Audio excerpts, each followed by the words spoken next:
So I will shortly introduce the speakers of this afternoon panel, and I recommend to this great audience that you are to listen carefully to them, because these are the speakers of the next economic superpower, Africa, which is developing at a high rate thanks to Chinese help. And this panel today is aimed also at provoking Europe to join this effort. Otherwise, Europe, in its present state of decadence, shall resign to become just a tourist place for being visited by rich African entrepreneurs tomorrow. So, as first speaker, we will have my colleague Hussein Askary, who is the coordinator for Southwest Asia of the Schiller Institute.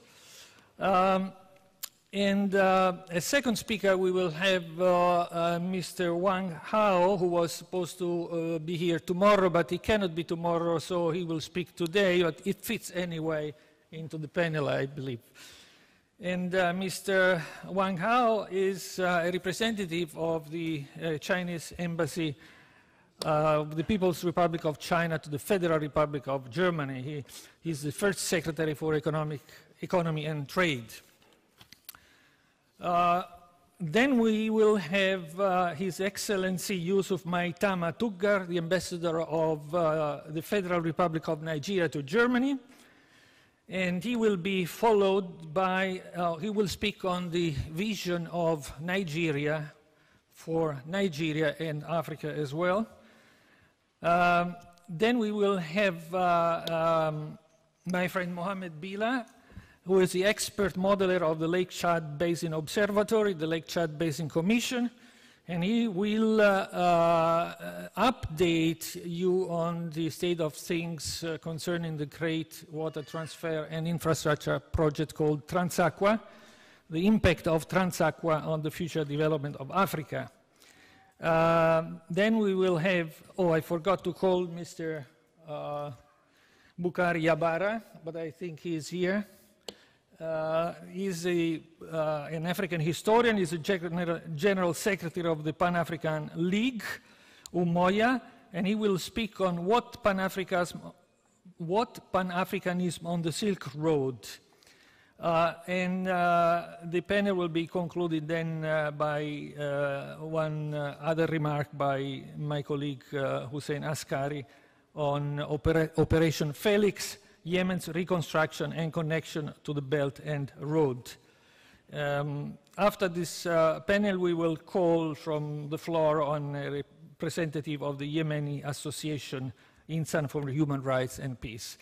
So that said, let's then begin. And Hussein, please, you can take the microphone.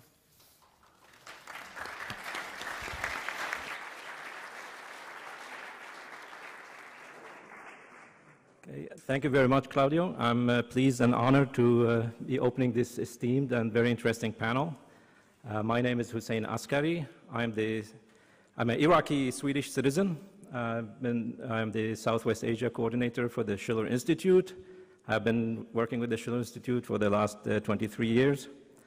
I'm also the co-author of the special report. If you have the next slide. Extending the new Silk Road to West Asia and Africa, which was released here last year in a conference in this place. Yeah, it was released in November 2017, last year here in this same place. This report, which we have copies of, everybody should get a copy, is a wonderful expression of the optimism that has been sparked by Africa's joining the new paradigm defined by the Belt and Road Initiative of 2013, presented by China, and the BRICS Nations Fortaleza Declaration of 2014. Most African nations are working intensively now on real development plans with China and these other nations of the BRICS and their friends. This report is also a roadmap for the bright future that is awaiting the coming generations of Africans and the people of Southwest Asia, so-called Middle East. Middle East is the wrong term. It's called Southwest Asia. Oh, here. Okay, that's it.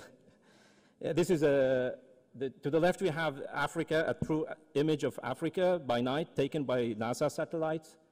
And you see a continent shrouded in darkness because there is no electricity. The image to the left is an image which was drawn after my instructions by our friend and member, Chance McGee, of how we envision Africa to look like by night by 2050. By 2030, Southwest Asia and Africa will have jointly contributed the greatest population growth out of all world regions, reaching 1.9 billion in 2030, with an amazing median age of only 23 years. By 2050, the bulk of the world's population growth will take place in Africa. Of the additional 2.4 billion people projected to be born between 2015 and 2050, 1.3 billion will be added in Africa. While people who have been brainwashed by British propaganda believe this is a catastrophe and a problem, we believe this is a fantastic challenge and a great opportunity. And I think this is the same view that China holds of Africa. If we listen to speeches by President Xi Jinping in the China-Africa summits, he sees Africa as a great opportunity. What is required, as Helga said this morning, is that to get to new paradigm, for Europe to join the new paradigm, it's not only that they will participate in building railways in Africa, we have to change our view of humans and our attitudes, for example, towards Africa, because Africa is, in European minds and in the US, is associated with problems, because that's the only thing being reported. So instead, we have to get a change in the mind of the European policymakers and in the population and in the United States that Africa is not a problem. Africa is a great challenge, but it's a great opportunity. And I think this is the lesson we are learning from China's involvement in Africa. Some of the projects described in this report, you can help me, just take next. I'm not going to describe this report in detail because I did that last year and people should get a copy of the report. Can you have the next slide?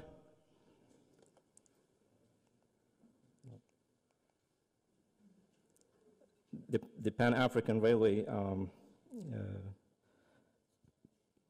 Some of the projects described in this report are already completed, under construction, or being negotiated seriously. As some of our honorable speakers will identify, there's enormous progress that's taking place. At least one nation in Africa, Ethiopia, is now nicknamed a double-digit growth nation, and many others will soon join the club. But there are no limits to what can be achieved in this wonderful continent, and therefore our level of ambition and visions and our plans have to be at the same level as the challenge itself. This is a map of the Trans-African high-speed railway we envision, but this plan has existed in the African Union for many, many years, but it represents the highway for roads in Africa, but it has never been built. But now it's being developed piece by piece. If we look at the next slide. The next.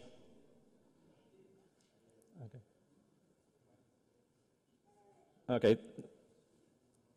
Because we have like the Djibouti-Addis Ababa railway was completed in 2017 with the help of China. We have the Mombasa-Nairobi railway, which was also completed last year. And all these projects are breaking all previous records on the construction, the speed, the efficiency, and the cost. So these are some of the projects, and I'm not going to go through more projects, but that finally what the African Union has been dreaming and planning, now it's being implemented on the ground. So the proverbial shuffle is already in the ground. So this is not something which is coming in the future. So our panel, which is titled How the Belt and Road Initiative is Changing Africa, the only humane solution to the refugee crisis, could not come together in a more crucial time than this, as the old paradigm unfortunately continues to wreak havoc in many nations, like in Syria and in Yemen, and the consequences of at least 40 years of misguided and intentionally destructive policies imposed on these nations are still being felt through widespread poverty, epidemics, food shortage, and lack of basic services, and also the mass refugee crisis. I myself was a refugee and suffered with my family enormously when we had to flee Iraq. The next image. In 1991, from the Kurdish city in Iraq of Sulaymaniyah, as a consequence of the Gulf War, or the Desert Storm, which Colonel Schutz was talking about, and which was launched by George Bush Sr. And we had to walk, my family and I, we had to walk for 6 days and nights in very harsh mountain climate. It was raining and even snowing some cases, and we had nothing with us except for small bags of dried fruit until we reached the Iranian border, and then we ended up in huge tent camps in Iran. I myself was, I finally,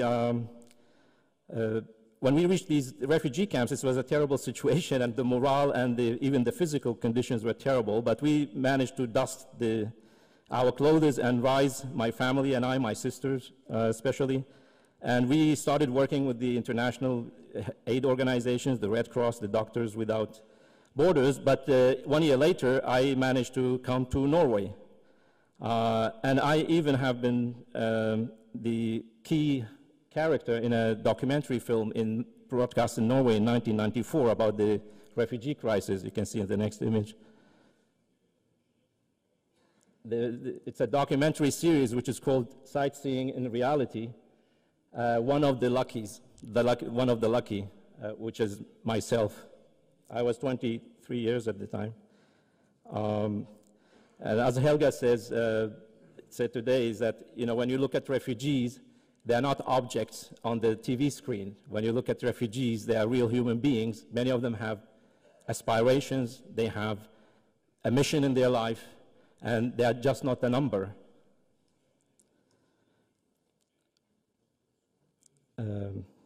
But 2 years later, after I reached Norway in 1992, I'm at the Schiller Institute in Oslo. So I have first-hand sense of what it means to suffer as a refugee and to leave everything behind and risk your life to get where you believe is a safer place or where you can live with dignity. However, I was convinced that the solution to all the many refugee crises was not by relieving the symptoms, by simply providing aid to the refugees, which should be done anyway. You should help refugees. But by dealing with the causes of all these crises at the core.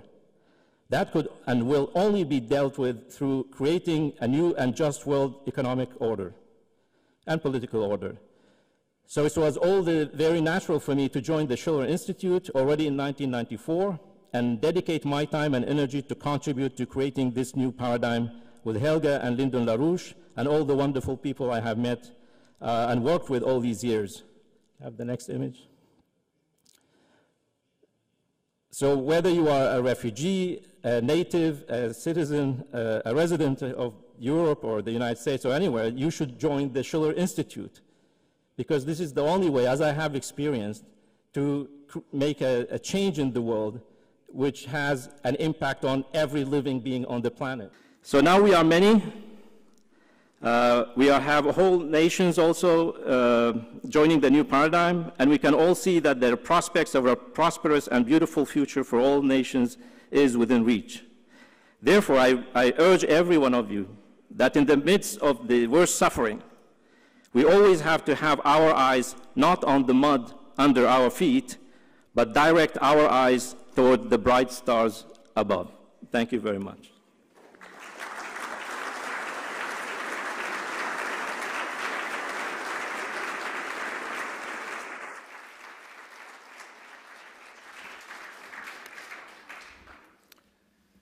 I call on his Mr. Wang Hao.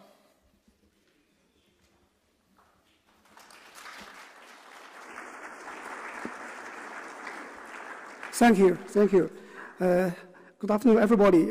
It's a great honor to be invited to attend today's meeting. First of all, I would like to extend my sincere thanks to Schiller Institute, who have put a lot of effort and passion in German we say Leidenschaft in organizing today's conference. My topic is a role for Europe in the Belt and Road Initiative. This is a topic which the organizers gave me. I found it difficult, but meaningful one. Difficult because as a diplomat, it is hard for me to tell how Europe should engage in the Belt and Road Initiative. But on the other hand, it is meaningful that as the largest trade partner of China, European Union should participate in this initiative. European entrepreneurs have also shown their interest. So today, I would like to have a discussion with you regarding this topic. First, I would like to share with you why China put forward Belt and Road Initiative. The spirit of the Silk Road was connectivity of different peoples. In the age of globalization, this spirit still has its meaning. One of the preconditions to connect people is infrastructure, such as road and railway. China has learned from its experience how important transport facilities are for the development of economy. I would like to tell you a story of my own. When I was a kid, I often went to see my grandparent, who lived in the province capital, which is less than 200 kilometers away. But the travel took almost a whole day due to the bad road conditions at that time. It was not only a waste of time, but also reflected the efficiency of the economy. Nowadays, the two cities are connected via highway, just like most other Chinese cities. And the journey takes less than 2 hours. We Chinese have a saying, to get rich, you must build the road first. So today, China is the second largest economy of the world, and building an advanced infrastructure network has had an important contribution to that. Presently, China has 136,000 kilometers of highway and 25,000 kilometers of high-speed railway, which accounts for 2/3 of the world's total. 7 of the 10 biggest seaports worldwide are located in China. Both passenger and cargo aviation are rapidly developing in China. All of these have changed people's life, as well as laying a solid foundation for the rapid development of China's economy. In the age of globalization, there are still many places around the world which are underdeveloped and lacking the basic infrastructure. The needs in this area are enormous. According to Asian Development Bank, Asia alone will need to invest $1 trillion every year from 2017 to 2030 in infrastructure in order to maintain its growth momentum. As you might know, that facilities connectivity is one of the 5 priorities of the Belt and Road Initiative. Here, facilities refer not only to transport facilities, but also include oil and gas pipelines, grids, and cross-border cable construction. The aim is to expand road and rail links, eliminate traffic bottlenecks to facilitate international transport and trade, improvement of port and aviation infrastructure, oil and gas pipelines, grids, and cable networks. We believe that proper transportation infrastructure is the basis of economic development. That is one of the reasons why China puts forward the Belt and Road Initiative. I would like to emphasize here that the Belt and Road is not a strategy, but an initiative. Every nation can participate and benefit from it. The Belt and Road Initiative is a public good that China offers to the world. It is a fast train to prosperity that is ready to take everybody along. It's also a massive long-term project, not just for short-term profit. China is a country with limited resources and capabilities, who depends on the active participation of other partners, including Germany and Europe. Here is how Europe can make a contribution and benefit from. Actually, 19 European countries, including Germany, Great Britain, and France, are members of the Asian Infrastructure Investment Bank, which provides solid financial support for the Silk Road Initiative. Germany is represented as the largest non-regional partner in AIIB. Deutsche Bank belongs to the first group of non-regional financial service providers for the Silk Road Initiative. The European companies can also participate in the project in the framework of the Belt and Road Initiative with their technology, capital, product, and know-how. I would like to emphasize that in order to participate in this initiative, European enterprises should make their own effort instead of waiting for the project to come to them. They should look for the opportunities themselves. In this area, the Chamber of Commerce of Europe in the countries along the route can play an important role.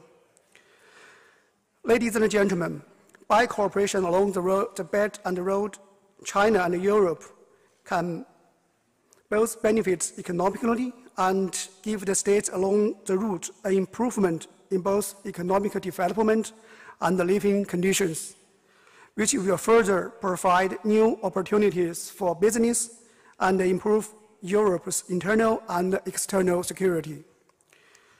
We already have some visible achievement, such as the more than 3,000 freight trains that operated between China and Europe in 2017. 48 of them are actually between China and Germany.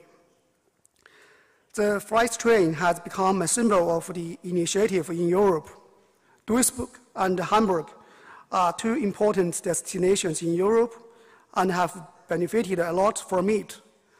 Other cities, such as Mannheim, Rostock, and Bremen, have also shown great interest of operating freight train. We encourage more European companies to use the freight train to export their goods to China and other Asian countries in order to save time and lower cost. Last but not least, I sincerely hope that Europe and China will go along with the trend of the times, engage in an open and win-win cooperation, embrace reform and innovation, and seize the historical opportunity of the Belt and Road Initiative. At the end, I have to apologize for leaving earlier and cannot participate in the panel discussion, which I'm very eager to, but I have my colleague and I have to catch the train to go back to Berlin because our Prime Minister will visit Germany in a week. So there are a lot of work wait for us. So I wish the conference a great success and wish everybody, all of you, a nice day. Thank you.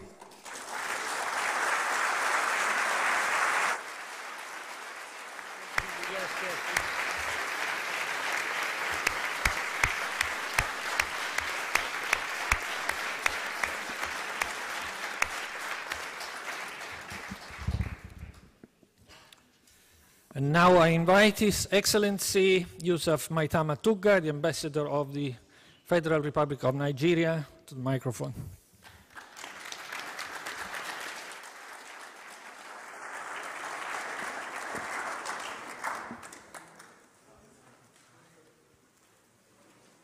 Thank you very much. Let me begin by commending the organizers, Schiller Institute,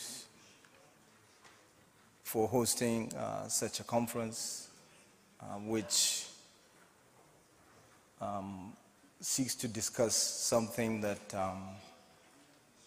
the President of the Federal Republic of Nigeria and me in particular hold dear to our hearts, which is the inter-basin water transfer between the Congo Basin to the Lake Chad Basin.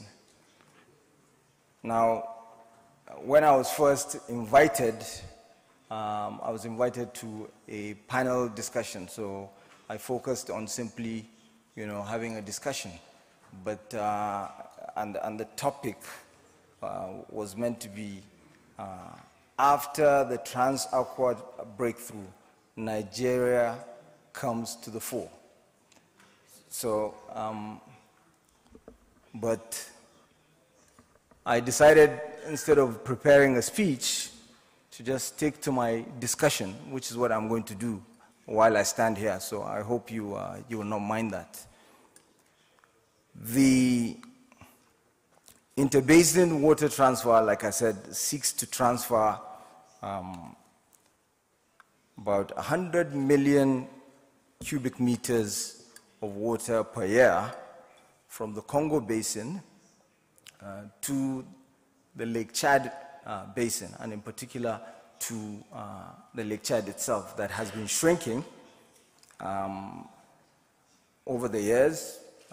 It's been the subject of international discussion because it underscores what most of us are concerned about, which is climate change, desertification, conflict, because it happens to be in the Sahel region, and the Lake Chad is the Lake Chad Basin area in particular is an area where a lot of these issues are coming together. So it's the nexus for conflict, for migration, for hydrocarbon exploration, because oil has been discovered, oil and gas has been discovered in Niger Republic, in Chad.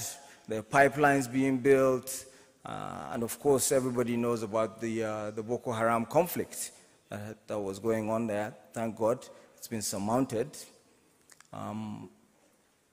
by the requisite collaboration between African countries, because the region also happens to be in one of the most complex cross-border areas in Africa, if not the most complex, where 4 countries meet: Niger, Chad, Cameroon, and Nigeria.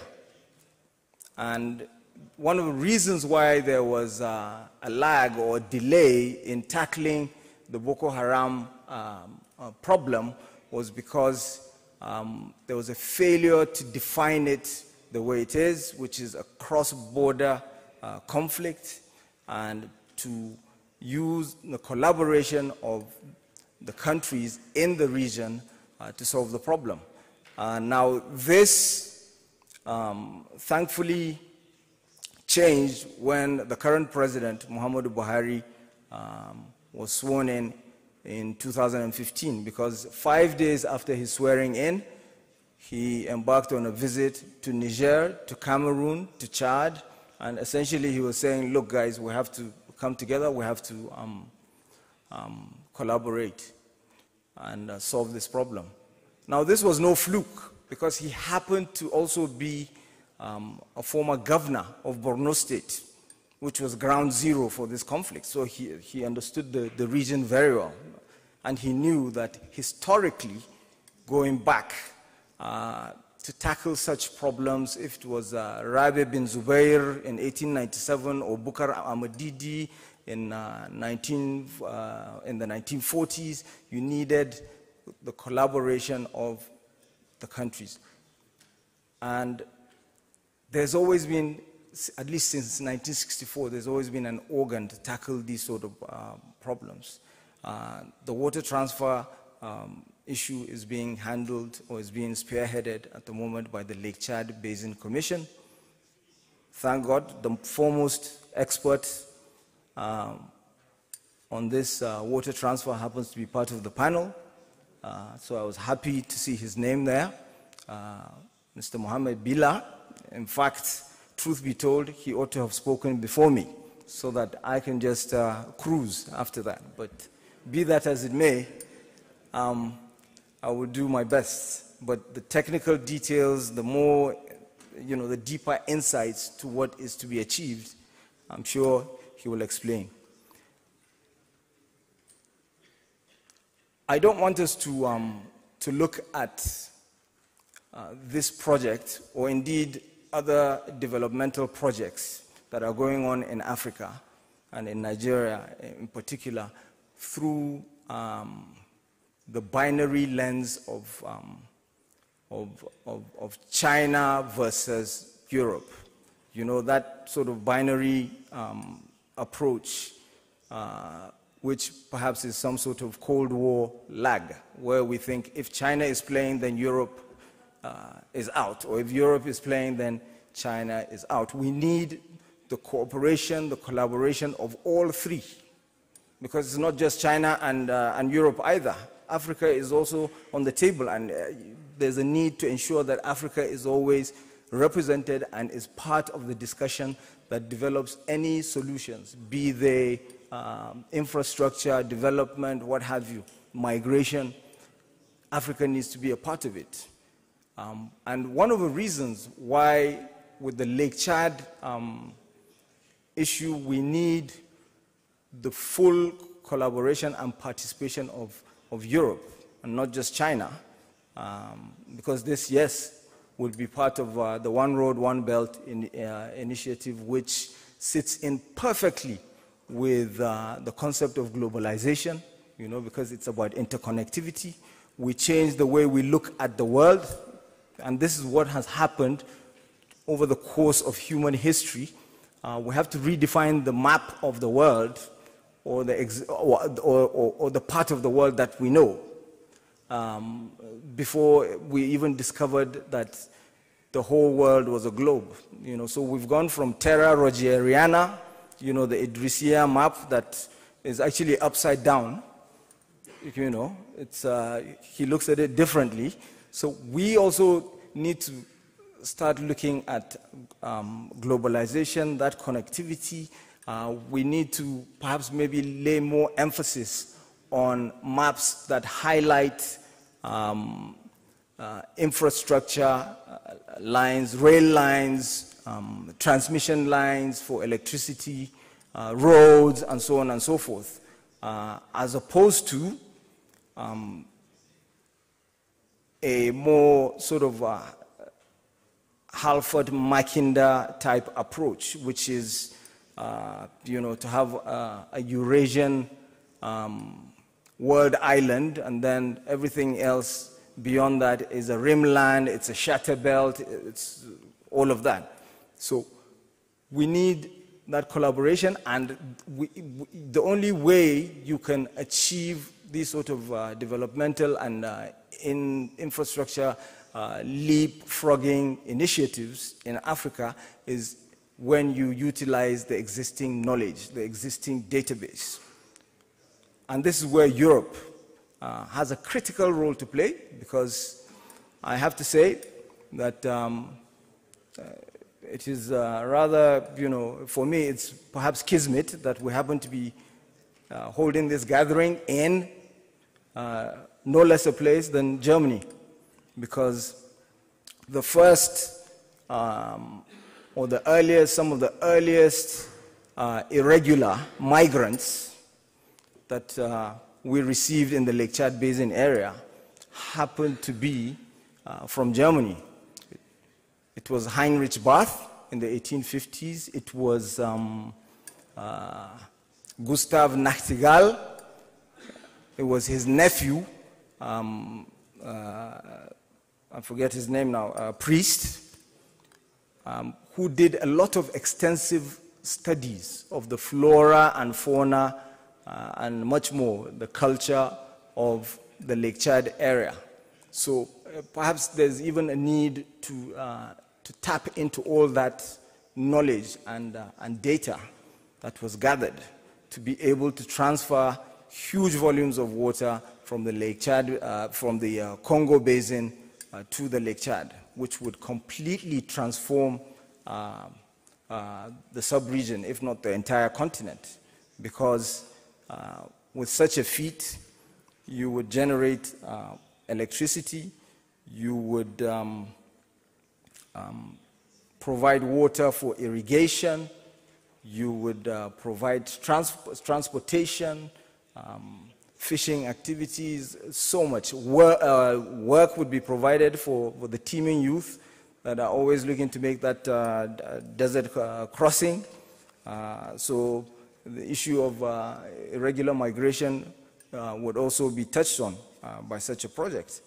Now,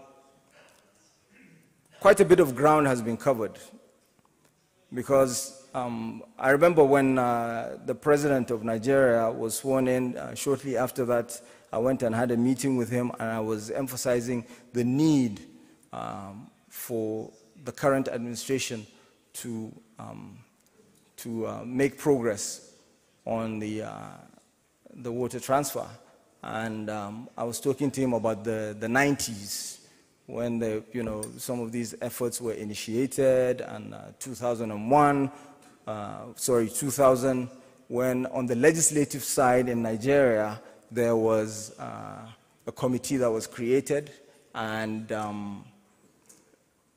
it was meant to be a regional committee for the Lake Chad to tackle some of the funding issues, some of the sensitization issues. So each country that was the member countries of the Lake Chad Basin Commission would have 2 legislators representing it. But he told me that, look, I became involved in this and took up interest in this in the 70s when he was petroleum minister, when he flew with the president then, Obasanjo, and the foreign affairs minister, Joe Garba, to meet with Ahmadu Ahijo in Cameroon.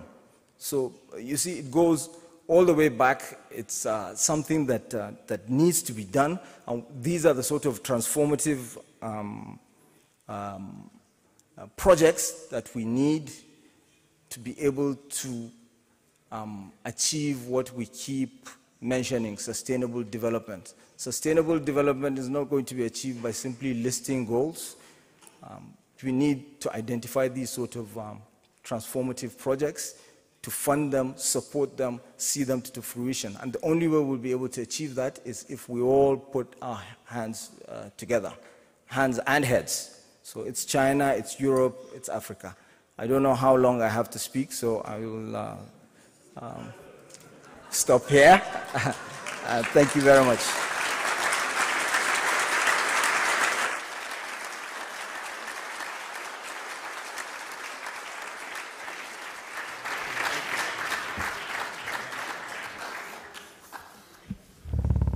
So, and now it's up to you, Mohammed, to go to the microphone.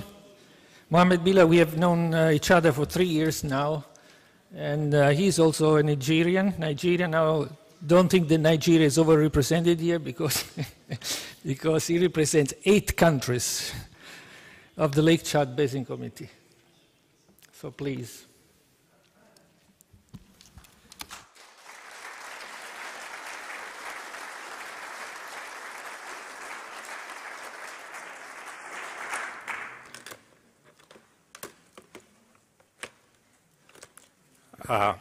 Thank you, Claudio. Distinguished ladies and gentlemen, the Lake Chad Basin Commission is delighted to be given this opportunity to interact with the Schiller Institute. I have to give the apologies of the Executive Secretary. Due to some constraint, he cannot come. That is why he sent me to portray the viewpoints of the Lake Chad Basin Commission to the participants of this conference. I am a modeler in the Lake Chad Basin Commission. I have been there since 2002. So all the developments that have been going on, even before 2002, within Nigeria, I have seen the impact on the drying of the Lake Chad. I have seen the attempts made by the different governments to solve the problem. I have seen the support that the international community has been giving to the Lake Chad Basin and the member states. But as of 2012, we had a totally different new challenge. That is an open conflict by people who feel they must change everybody. And this problem, if we had looked for a solution 30 years ago, probably we wouldn't have been in this state.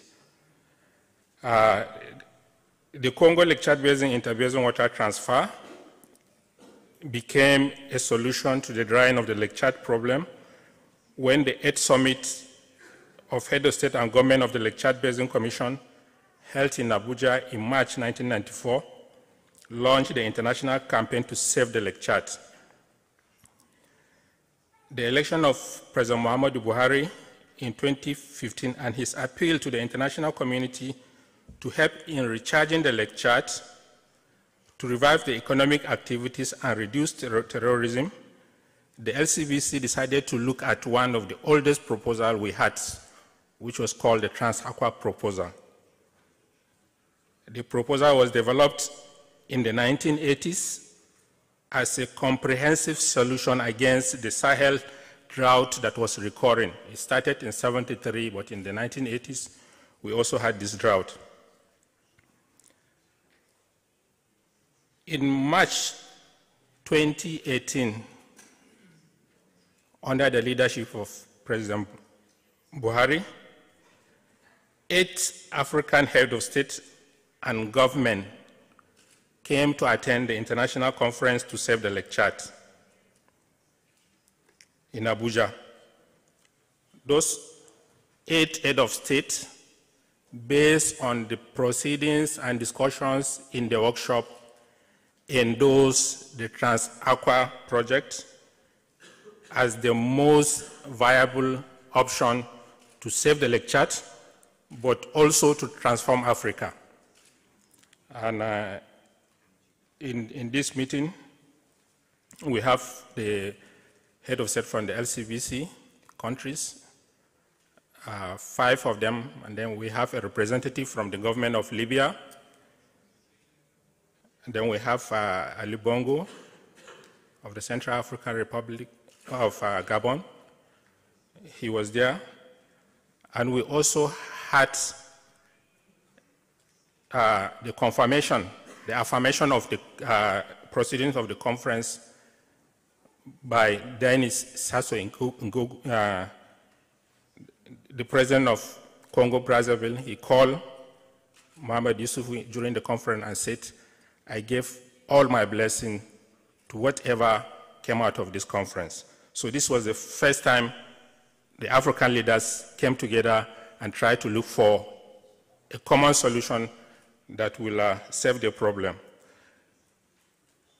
The Transaqua proposal consists of a 2,400 kilometer waterway transferring between 30 to 50 billion cubic meters.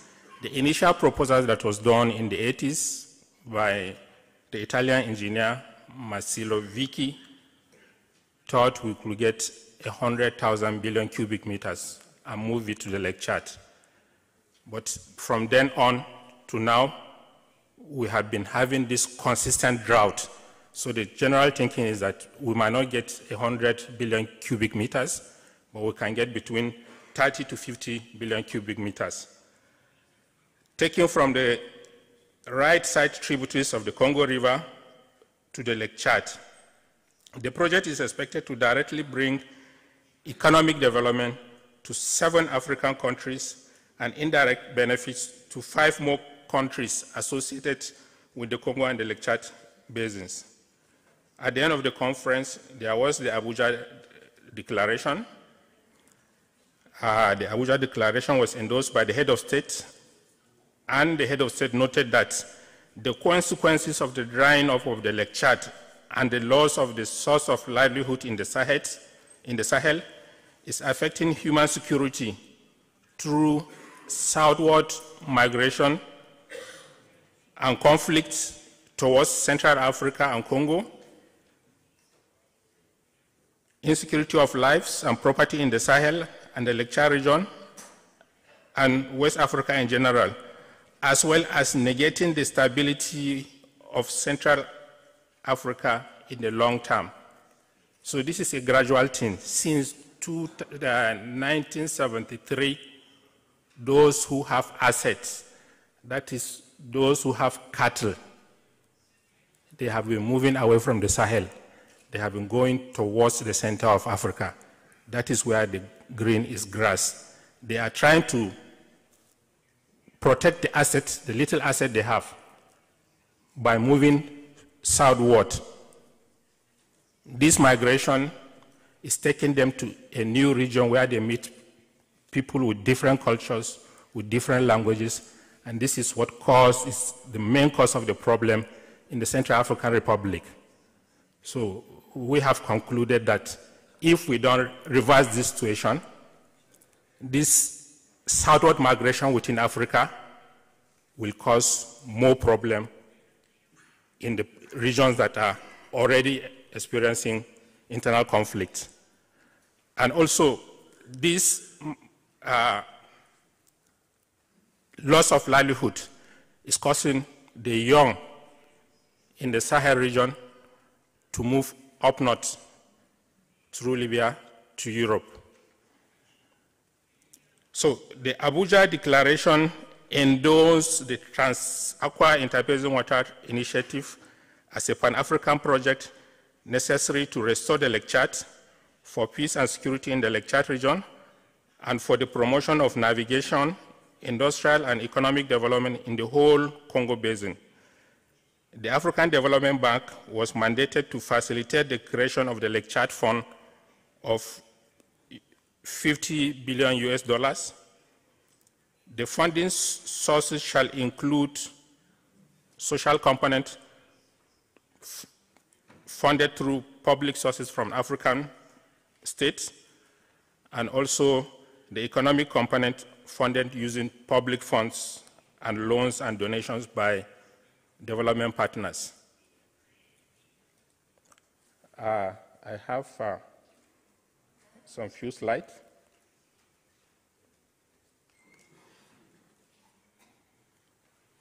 This is the picture of the Transaqua. These are the links that are trying to create the infrastructure for Africa. The blue within the center is the Transaqua water navigation canal that will start in the south of the Lake Victoria area, Lake Kivu region, that goes along the crest by gravity, reaching the Central African Republic, where we expect to develop an industrial zone, and this water will be dropped into the Chari River that will gradually recharge the Lake Chad.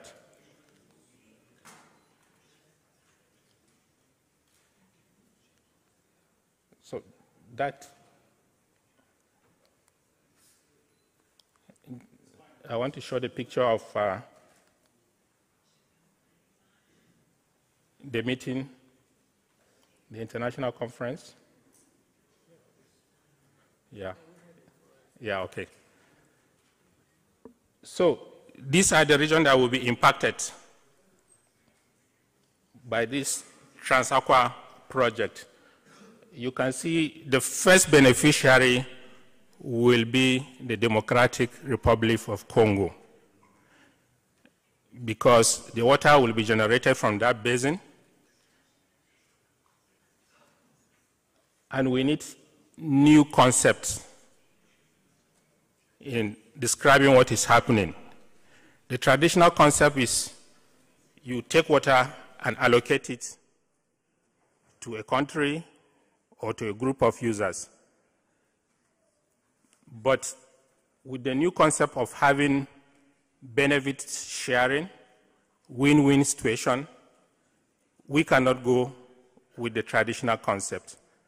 So here we foresee a certain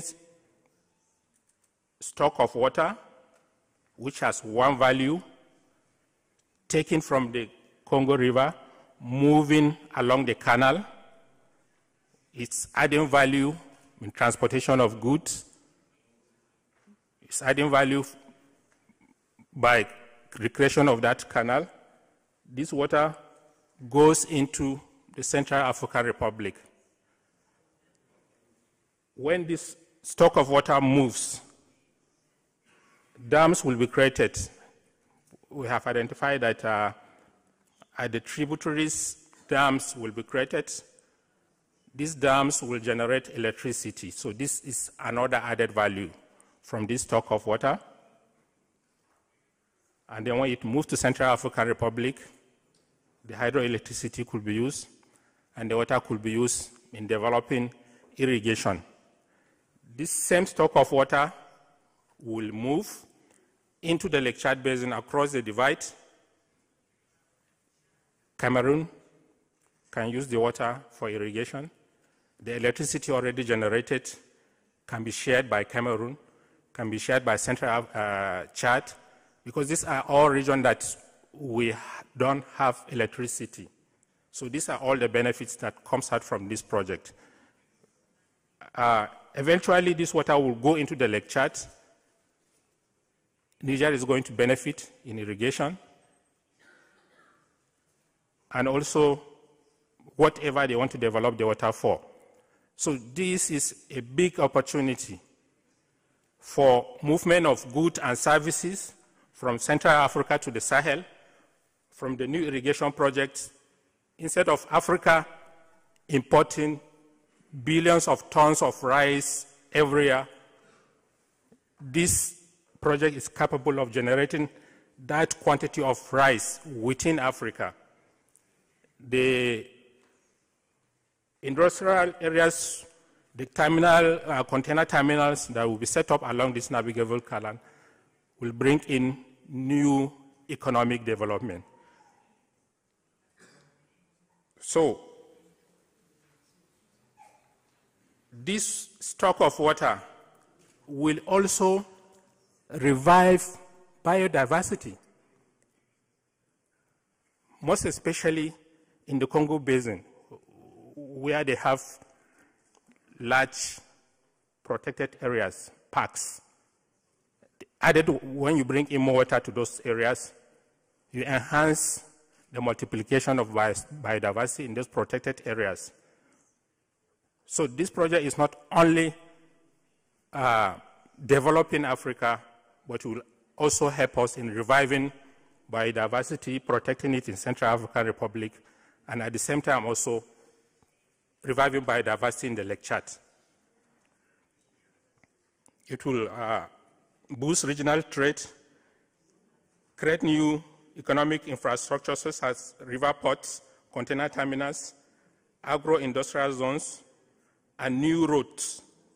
These are areas where you don't have roads. In the DRC, if you move from one town to the other, if it is not on the Congo River, it's a hell of a challenge for the people. They have to go either on bicycle or motorcycle. These projects will definitely build new roads. In a simulation of what we need, because the company that we have been working with, the LCBC, the Bonifica group of Italy, they make a simulation. The project doesn't need to be implemented at once. Their simulation says we can break it down into up to 12 different phases. From the first lot, you can generate economic goods, and this money you generate can go into the next phase of the next lot. So gradually, the African countries will even have the capacity to plan it in such a way that they can call whoever partner they want to participate in developing the different lots. So the simulation sets generating financial results immediately when you start the first one is capable of providing stable growth for the next 30 years. The expected duration to really complete the project. So you have constant inflow of capital, constant financial result, which is taken into the next lot of the project. So gradually, the project will attain financial sustainability right from the beginning.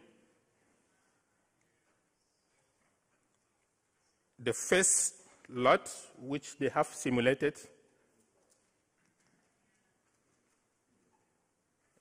is building a dam in the Central African Republic, capable of generating 200 megawatts of hydroelectricity in the Central African Republic, development of 4 irrigation systems covering an area of more than 40,000 hectares, construction of up to 600 kilometers of roads, several new urban settlements, and an industrial and logistical complex with the creation of at least 20,000 direct employment and approximately the same number of indirect employment.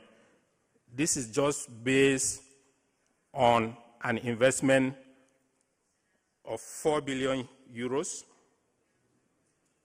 And this result, we can achieve it by 2025. So if I can go back to the question, looking ahead, will Africa become the next China? Yes. If we do this investment we started by Central African Republic and we go ahead in the next 50 years, this partnership between Africa, Europe, and China. China in 2016 pledged to President Mohammed Buhari to invest in this project. They were the first people who started the feasibility study to do it. And later on, we were so happy when Italy decided to join. During the conference in Abuja, Italy donated 2.5 million euros to the feasibility study of this project. So we have China already that has invested $1.8 million, and now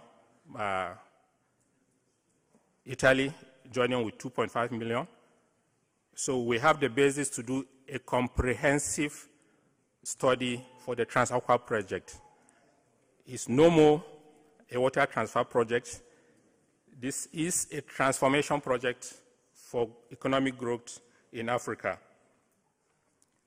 So the realization of the Transaqua infrastructure project with the support of partnership of Europe and China will surely launch Africa on the road to economic growth, human security, industrialization, peace, development, and the attainment of the dreams of Pan-African leaders such as Dr. Kwame Nkrumah.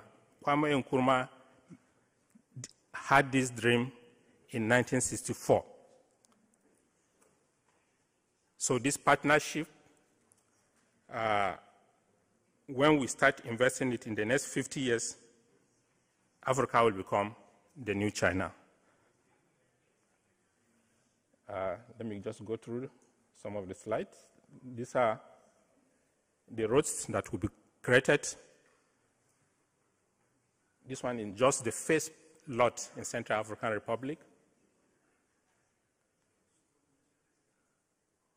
This is what we expect the lake chart to be in 2087.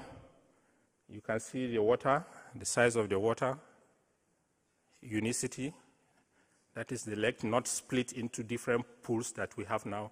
We have one body of water, and you can see the potential area to be irrigated along the lake chart, around the lake chart in all the countries. That's the one you see in green. We have this strong belief that this will transform Africa. So thank you for the attention.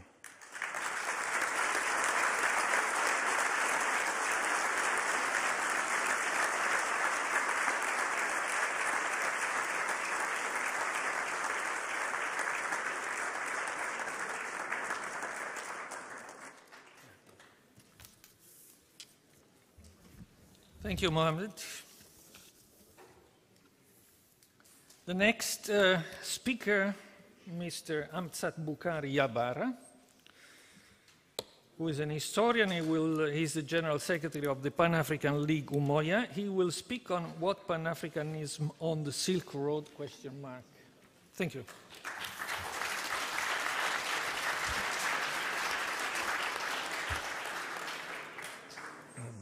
Mesdames et messieurs, je parlerai en français. I will speak in French.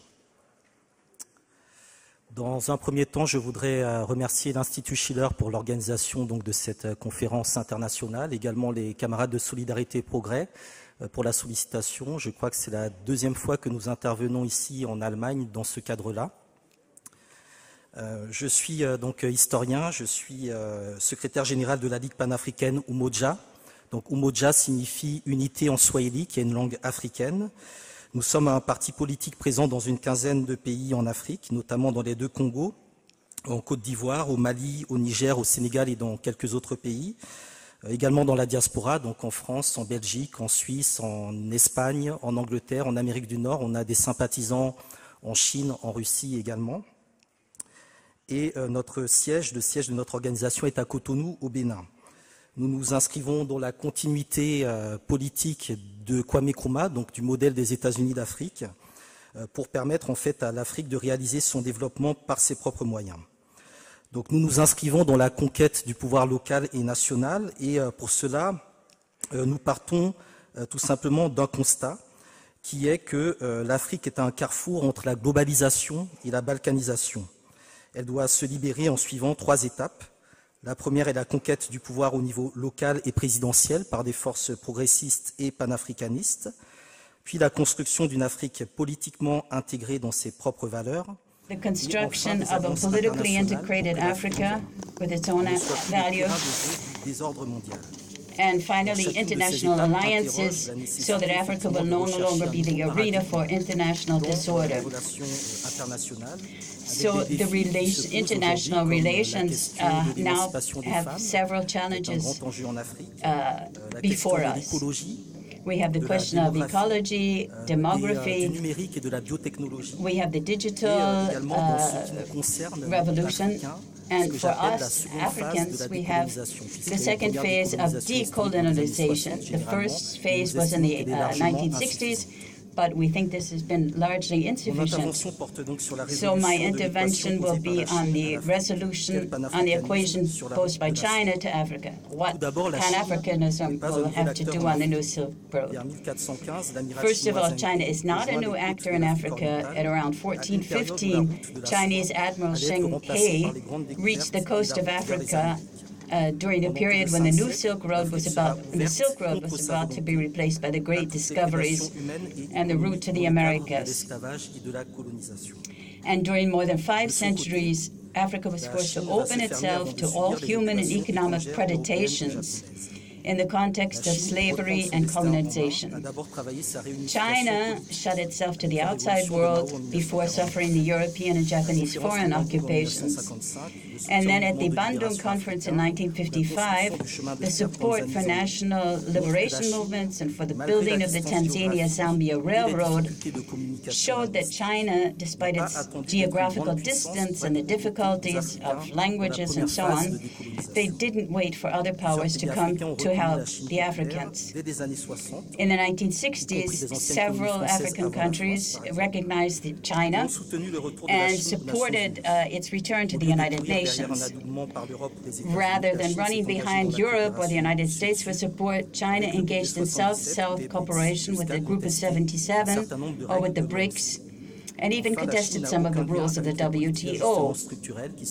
Noteworthy as well is the fact that China has no connection to the structural adjustment policies which caused the collapse of all states and African economies in the last 40 years. China never followed the Washington Consensus or the IMF or the World Bank directives. However, the project for a new Silk Road policy in Africa brings responses, but also poses new questions concerning the Chinese presence. China, of course, defends its interests, whether the West likes it or not. Africa is the last frontier on that road, and the criticism in the Western media against the Chinese presence is more motivated by the decline of the Euro-American influence than by the real interest on what future the Africans will have and how we will be able to recover our sovereignty. The first answer to those questions for Africa is that no development is possible without liberation and a revolution. In Africa, this is a political, economic, cultural, scientific revolution where development is not an ideology but a paradigm, the paradigm of unity. Since Chu Enlai, Chinese diplomacy opened spaces in Africa relative to this paradigm of unity. I would mention the case of Burkina Faso, which just broke with Taiwan, and announced that the projects that Taiwan previously carried out would now be taken over by Beijing. So the principle of Pan-Africanism is based on the principle of one Africa, one China, one Africa. Now, today, of course, the relations between China and Africa are not equal, since China is a continent and a country, and Africa is a country with some 50 states, none of which is equal to China. When China or another actor negotiates with an African country, the Africans have to negotiate having the general interest of Africa in mind. That's the way it should be. In theory,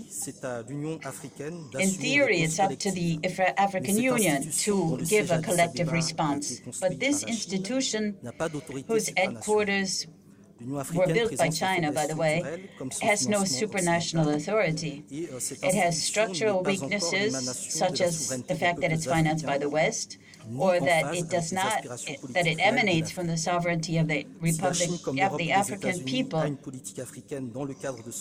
China, like Europe and the United States, has an African policy within the context of the Forum for the Chinese-Africa Cooperation, but Africa has no Chinese policy, nor a European or an American policy.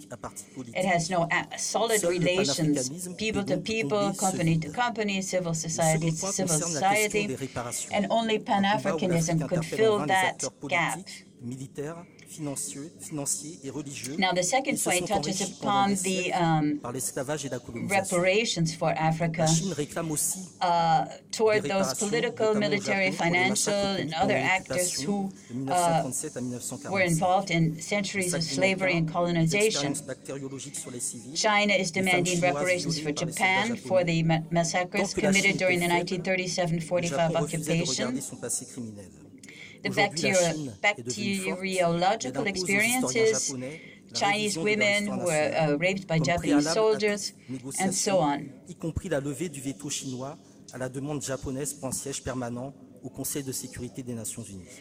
And Japan long refused to face its own criminal past, but today China has become strong. And the Chinese and the Africans alike, although they suffered from occupation and colonialism, the Western museums, by the way, are full of objects stolen from Africa and from China. And the latter is also an investor today in the African art market. So we have the island of Fore, which was for Euro-African relations. For example, the Senegalese authorities renovated an island which was a slave herding center for several centuries. And the example of China toward Japan shows that the honor of a people lies in the defense of its history and its patrimony. So Africa must also be intransigent with historical truth. China is also part of the African Development Bank and of the Caribbean Development Bank. However, the priority for Africans and Caribbeans is to establish a Pan-African Bank for reparations and reconstruction. It must be built upon a revolution in the current financial system in which the dollar and the European currency are backed by the military-industrial complex of those countries. So we need to have a certain strategy of a definite break. So we really believe that the new Silk Road should not include Europe in its neoliberal and neo-colonial form. It would be inconceivable for the American civil society to participate in an alternative project with forces that had dominated them historically. China is building corridors for its own development. The Westerners control areas for their own stability. But a one belt, one road where Africa sells its resources to China and resells them back to Africa as manufactured products is not equal to equal. It's not a win-win partnership. But in that context, what are the markets that Africans can keep in Africa and look forward to gaining in China? I don't see any as long as we do not write into our constitutions our commitment to the transformation in Africa of raw materials into manufactured products in order to build an internal market which will be self-sufficient. As long as Africa will not have an economic revolution, it will never be an equal-to-equal partner with China, Europe, or the U.S.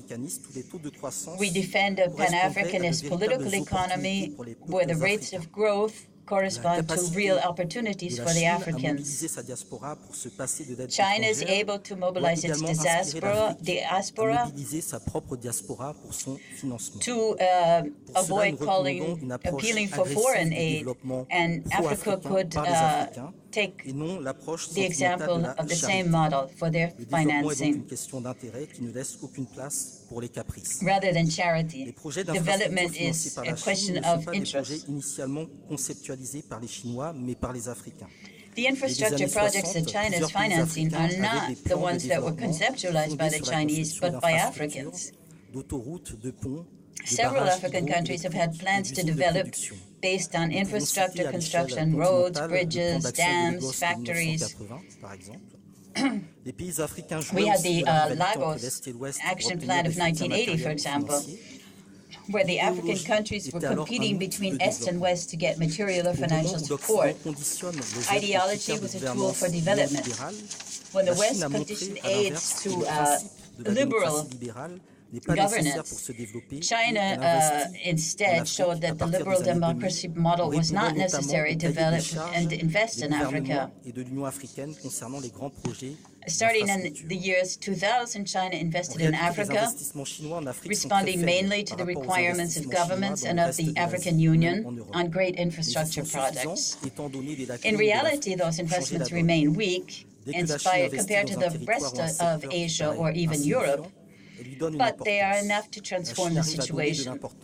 The moment China invests in a territory or in a sector which appears insignificant, they give it real importance.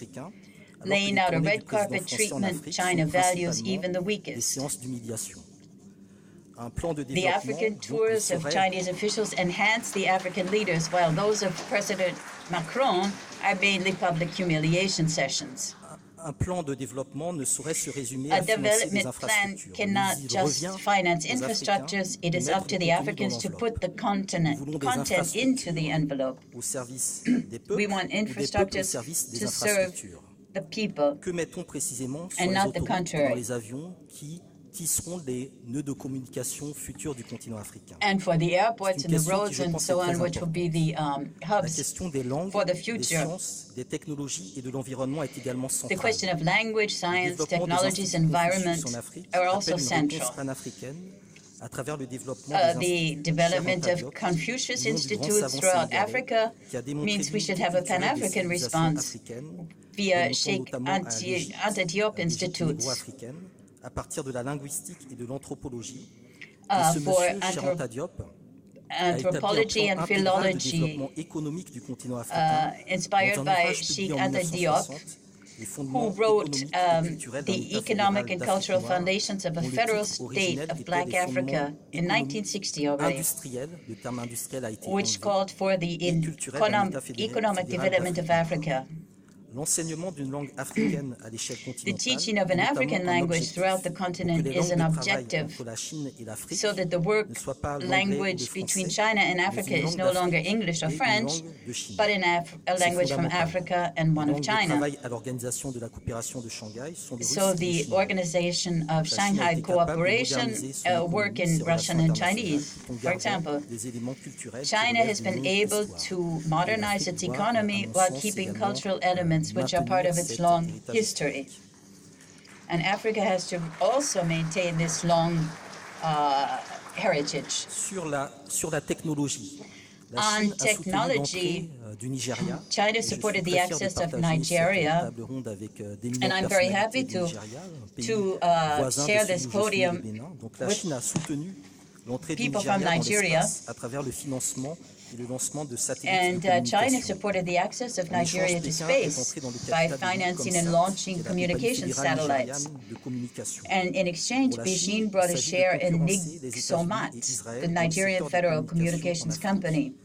Pour le Nigeria, For qui est China, la première it's a puissance matter of competing africaine, with the U.S. and il s'agit de Israel former in des the techniciens de communications haut sector niveau in qui vont Africa. faire de ce pays la For première Nigeria, puissance it's a spatiale question of training africaine. high-level technicians, C'est which une could vision make qui of doit that être country the first continentalisée African sur la space base des power. intérêts africains, avec la mise en place dans les universités We africaines et dans need les to put partenariats into place universitaires in entre the l'Afrique African et le reste du universities monde d'un vrai programme scientifique a real panafricain. scientific Dans les années Pan-African 80, le président program. Thomas Sankara In the du Burkina 1980s, Faso President avait Thomas déjà demandé Sankara à l'URSS asked the de former USSR 2 Burkinabés to pour que train le Burkina two Faso from participe à l'aventure Burkina spatiale Faso qui est la Basin grande aventure de l'humanité. to Très en avance sur son let the époque, Thomas country Sankara participate in the s'inquiétait également de space l'impact des adventure. débris spatiaux sur le dérèglement climatique dans un pays, le And Burkina this would Faso, also frappé be par la important for sécheresse et la the désertification. to fight Il faisait déjà le lien drought and entre other la environmental démographie et la problems. question agraire, notamment l'accès aux terres It's arables, very qui important, font of l'objet d'une course, nouvelle for renouveau mondial sur le agriculture continent africain. And for Le projet de demography. développement panafricaniste réunit The l'industrialisation Pan-African nécessaire de Development l'Afrique, Project la takes into préservation account de both l'environnement dans le cadre de l'autosuffisance alimentaire. industrialization and the preservation of the environment in the framework of achieving food self-sufficiency. Capitalism is no response to environmental challenges, and thus the Paris Agreement on climate is not an agreement for Africa. The principle of peace through environmental cooperation would be a means to rethink the question of resources and of natural spaces. A number of African countries have also launched emergency plans for 2025-2030. Des plans d'émergence favorisera des processus de recolonisation de l'Afrique. And the predictable failure of emergency plans of the past only favored a process of recolonization of Africa. And that will continue as long as the struggles remain politically divided. An organized and disciplined revolution with democratic support doit constituer l'objectif majeur du travail des organisations africaines et progressistes qui sont convaincus du caractère we need the cooperation of African organizations which are unified, united, and political. And in that context, the African resources will be much more important for China than the U.S. Treasury bonds are. So this will be the last frontier of the world competition. But there is a real desire for the peoples to become a real worldwide power. The responsibility for us is very great. The tasks will demand years of work to get results, but we are already engaged in electoral processes from 2019 to 2021. The Pan-African League is a political movement, and we invite all organizations and personalities who are willing to contribute to our work to contact us. Thank you very much.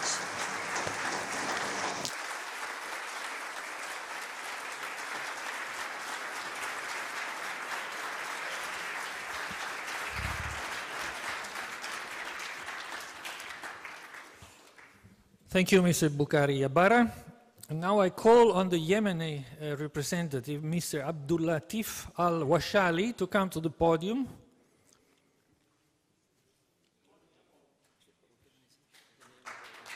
Oh.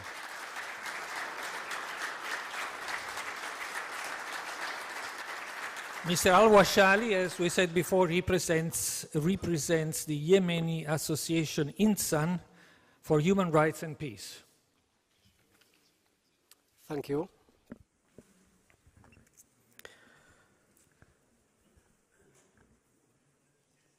Vielleicht die Folien, aktuelle Lage in Jemen.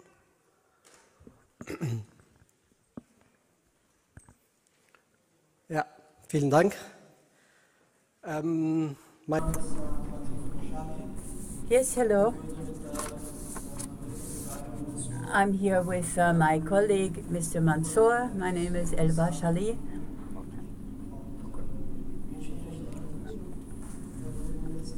I'm here from the Insan Association from Yemen. I'm going to tell you a bit about the situation there.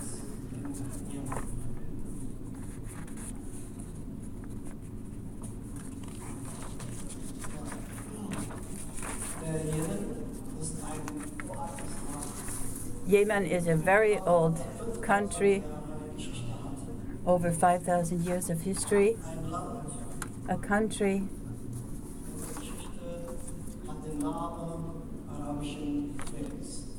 whose name in history was known as Felix in Arab, of course. And Yemen has about 27, nearly 28 million people. 19.46% is under 15 years old. The unemployment currently is around 60%. It used to be 37%.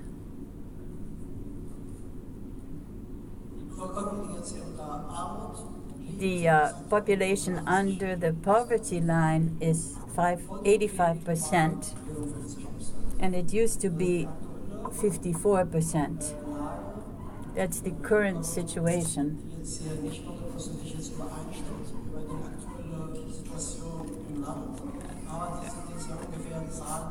Now, these figures are not the current situation, totally up to date, but they give an idea.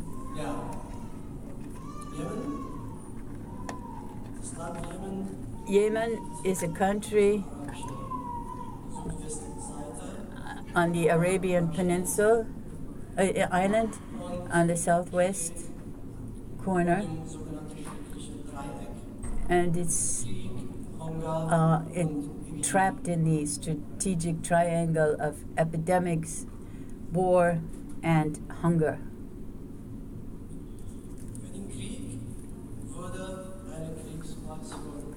For the war, a coalition was formed of 17 countries, and it's led by Saudi Arabia and the Emirates. What was the cause of this war?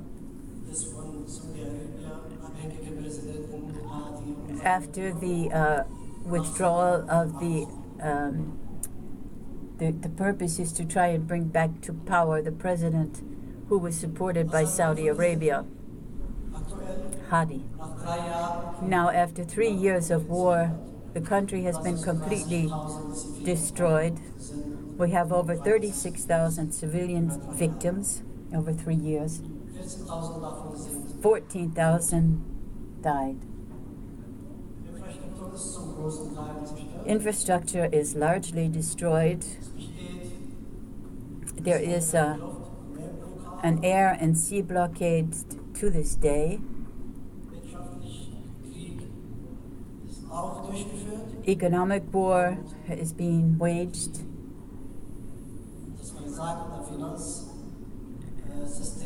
And the financial situation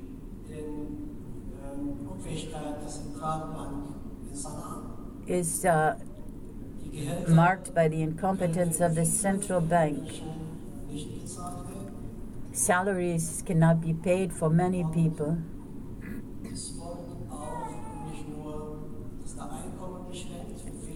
And not only is the income reduced, but the health sector, according to the UN, only 55% of the facilities are inoperable or destroyed. And 22 million people are threatened with epidemics and hunger.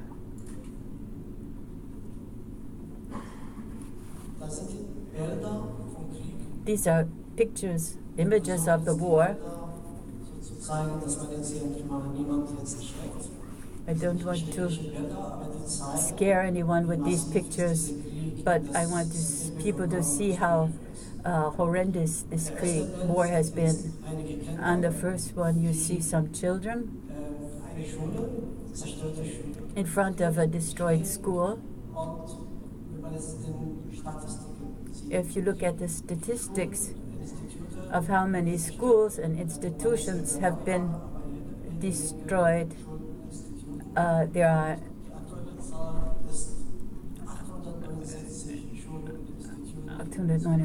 896 by now, which have been completely destroyed in the 3 years of war. In the next picture, you see a market in Salah, which was destroyed last year in one night. What had this market to do with the war? That remains a question mark. Then on the top you see a hospital which was run by the Doctors Without Borders to help people. And on 6th of August 2016, it was destroyed by an air strike. Many people died or were wounded, including the team of doctors. From the infrastructure standpoint, we could just say that the worst case is now the port of Hodeida, which has been bombed many times from the air. But there are also bridges, civilian facilities. They were all hit.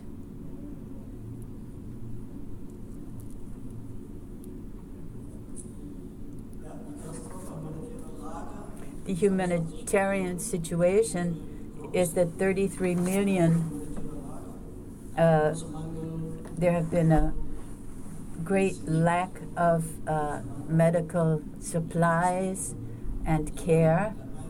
The food, of course, is much too scarce. And that's a result of the collapse of the financial situation. That so many facilities have been destroyed. The groundwater supply has collapsed. As we already mentioned, the health system is malfunctioning. humanitarian aid is not coming, and the international community has been very reticent to help, to intervene.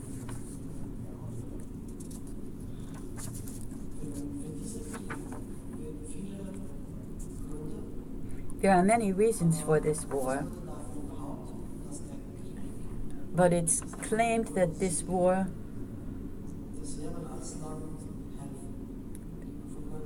it's often claimed that the aggressors want to help the country. But I don't think that anyone here in this conference believes that claim. Therefore, my colleague, Mr. Mansour, will speak about the challenge of peace. Thank you.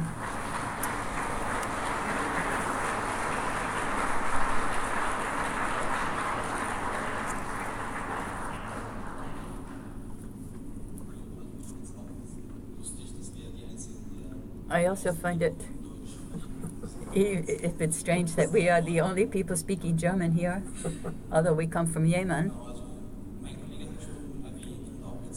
My colleague already said and showed what the destructions that have taken place. We would need much more time to describe everything. It's so horrendous. Our families are still there. We're struggling every day with this news that we receive on a daily basis. The claim that they want to help Yemen by bringing back the deposed President Hadi, whose term has already run out, or the claim that Saudi Arabia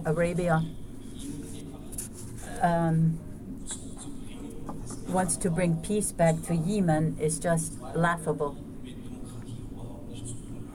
This has nothing to do with democracy.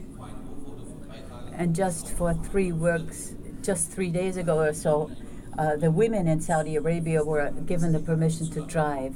And they are supposed to be, the Saudis are supposed to be defending democracy.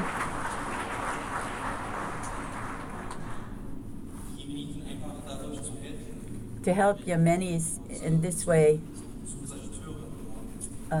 through destruction, through destroying the hospitals and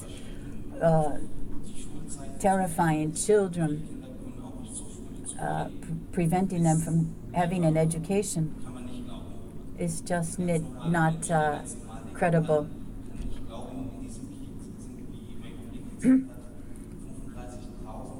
As my colleague showed, 36,000 civilian victims.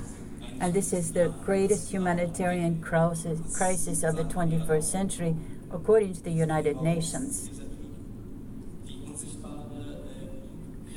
Now, the invisible causes of war are also given here. They want to weaken the military, armed forces, in order to give the political control to the Saudis and indirectly to the Americans. Saudi Arabia has always interfered into Yemeni affairs ever since the beginning, in 1934 and again in 1967 and now again. And they won't let the Yemenites themselves decide on their political life and who will be elected, who will be the ministers. They want to decide everything. Who will be the mayor of what town? And since 2015, they lost the possibility to do that, to impose everything from Riyadh. And that's one of the reasons of the war. And the win-win situation, they want to prevent from becoming realized. And they want to use the geopolitical situation with the location of Yemen. It's an egoistic way of thinking. There are also major economic interests because on the border between Saudi Arabia and the Red Sea, the Yemenis are not allowed to decide for themselves what kind of economic activity should go on.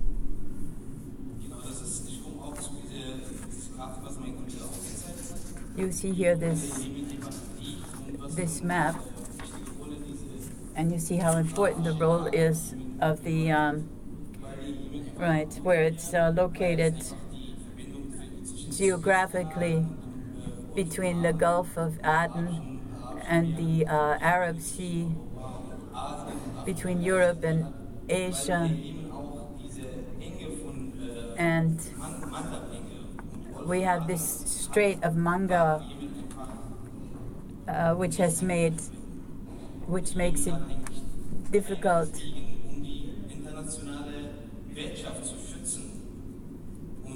to protect the international commerce and trade. Yemen must not be attacked, and we should not accept that the Emirates and the Saudis are acting like children in this region by trying to impose their rule.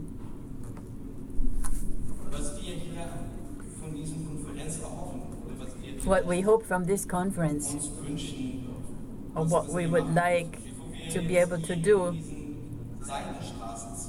before we can bring Yemen into the New Silk Road, we have a very grave humanitarian crisis. And we need empathy of the international community, and we need to convince Yemen to participate in them. But the Saudis and the Emiratis have to be persuaded to leave the Yemenis alone. The Chinese diplomat who had to leave had a proverb: if you want to become rich, you have to build a road. And we say, if we want Yemen to participate in the international community, we have to pull it out of this catastrophe.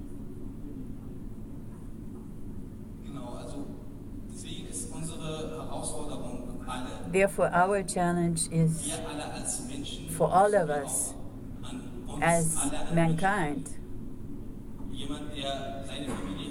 Someone who has his family here, who eats well, who sleeps well, should think that people in Yemen and in Syria are not able to do that. And we should not just observe that, just be onlookers like we did in Syria for so long. We waited too long before intervening in Yemen, and then we felt also threatened.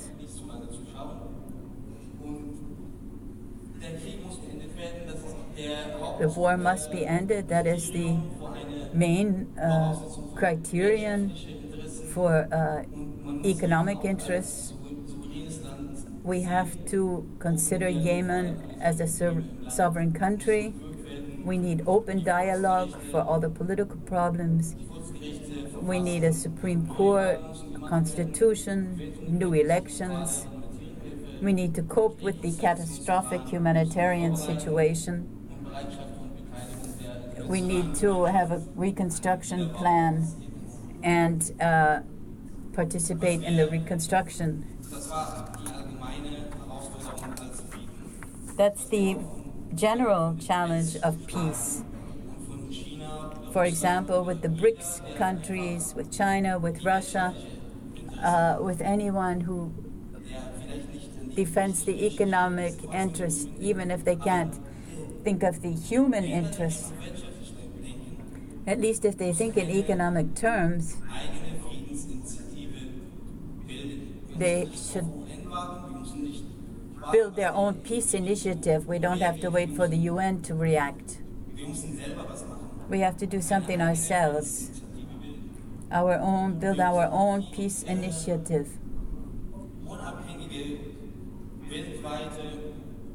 We need an independent, the media need to provide independent information.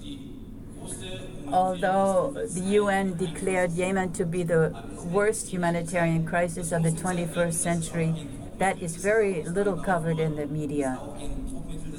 And it can be, can create pressure. And we should simply look at what is needed in Yemen: schools, roads, medicine. They need our empathy. We need to react quickly and not wait for the UN to react. That needs to be reported. The reconstruction, we can maybe go into that a bit later. Thank you.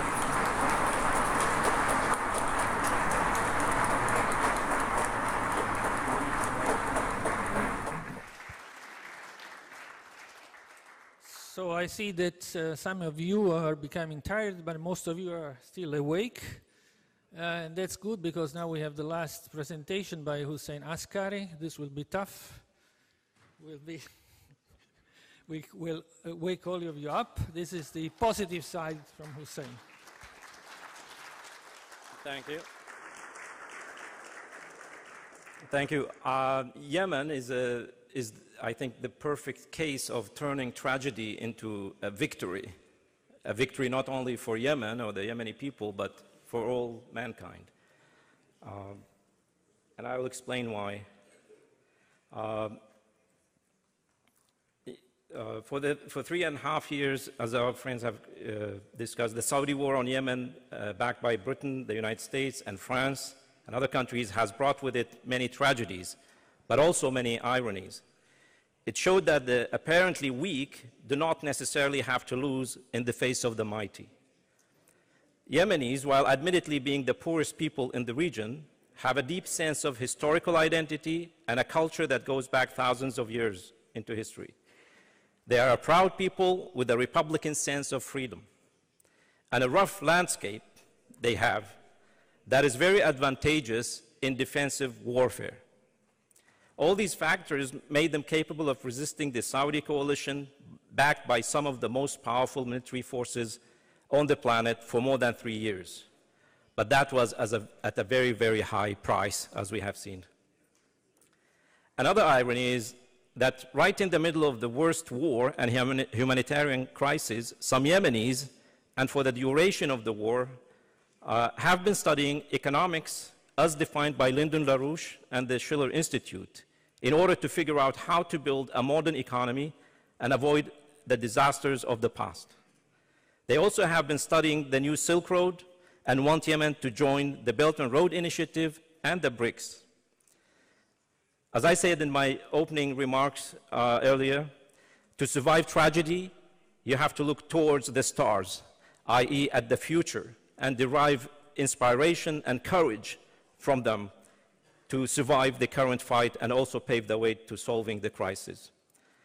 Earlier this month, on June 6th, a seminar was held in Sana'a, the capital of Yemen, right under the ongoing escalation of the war. Can I have the first image?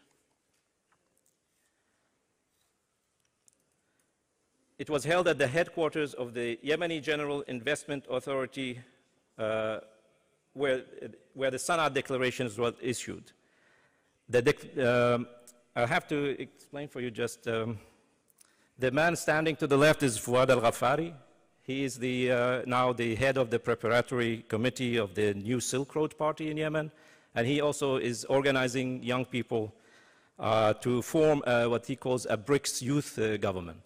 And he has been leading the initiative in Yemen to introduce LaRouche's economics, and at least one school in Yemen now are preparing to teach LaRouche economics in their schools.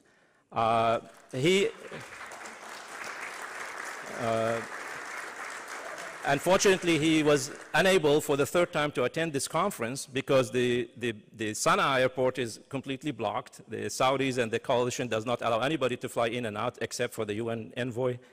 And there's no other way to get out of Yemen.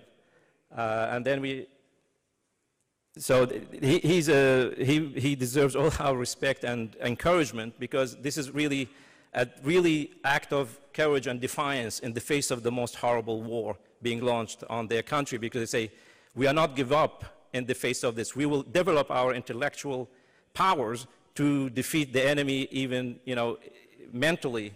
So because we have a future to fight for. We are not fighting just to survive. We are fighting to have a future. So in that seminar, where the declaration, Sana Declaration, adopted an 80-page Schiller Institute report. It's called Operation Felix, Yemen's Reconstruction and Connection to the New Silk Road. I am the main author of the report. The GIA Deputy Director, who was in the picture sitting to the right, Engineer Khaled Sharafuddin, opened the seminar by thanking Helga Tsep-Larouche, Chairman of the Schiller Institute, for her and her organization's relentless support to the Yemeni people. He expressed his full support to the proposals made in the report and stressed that the Yemeni General Investment Agency will work on two tracks with the government in Sana'a. One is to translate this report into an action plan for the government, and the other track is to thoroughly study all the infrastructure and financial proposals made in the report in order to launch the reconstruction process as soon as the war of aggression is stopped. Now, the GIA, the Investment Authority, and they helped in this by providing us with all the documents we have needed to study the Yemeni economy, and also where the strong and the points of strength and weaknesses. So that was very crucial in making this report. And the other person who helped in this also to identify the general frame of the report, the structure, is my friend and the long friend of the Schiller Institute, Mr. Gregor Alberg from Sweden, an architect. Now, the report is in Arabic. I wrote it in Arabic. But if you are lucky, you will get the latest issue of EIR, where we have a 10-page review of the whole reconstruction plan. Now, one of the key chapters in my report is on how Yemen's economy was destroyed even before the war was launched in March 2015, through 30 years of wrong economic policies, mostly under the guidance of the IMF and the World Bank. These policies resulted in Yemen getting the nickname the poorest country in the Middle East. You know, every time you hear the news, Yemen, they say the poorest country in the Middle East. That was the result of these IMF and World Bank policies. The reason I took special care about what happened to the economy and people of Yemen before the war is to warn the policymakers against the pitfalls of the economic and financial methods that have been dominant in the transatlantic old paradigm and its clients or victims. It's necessary to know these things because there's a risk that the same economic methods will come back, disguised this time as reconstruction aid. It means that the same enemy will come back from the back door to present to you economic policies will destroy your economy exactly as the war destroyed your economy. One phenomenon which I describe in this report is called the reason for the collapse of the Yemeni economy is something which is called the rentier state, which described, and this is the fault of the Yemeni government itself, it's not the fault of the foreigners.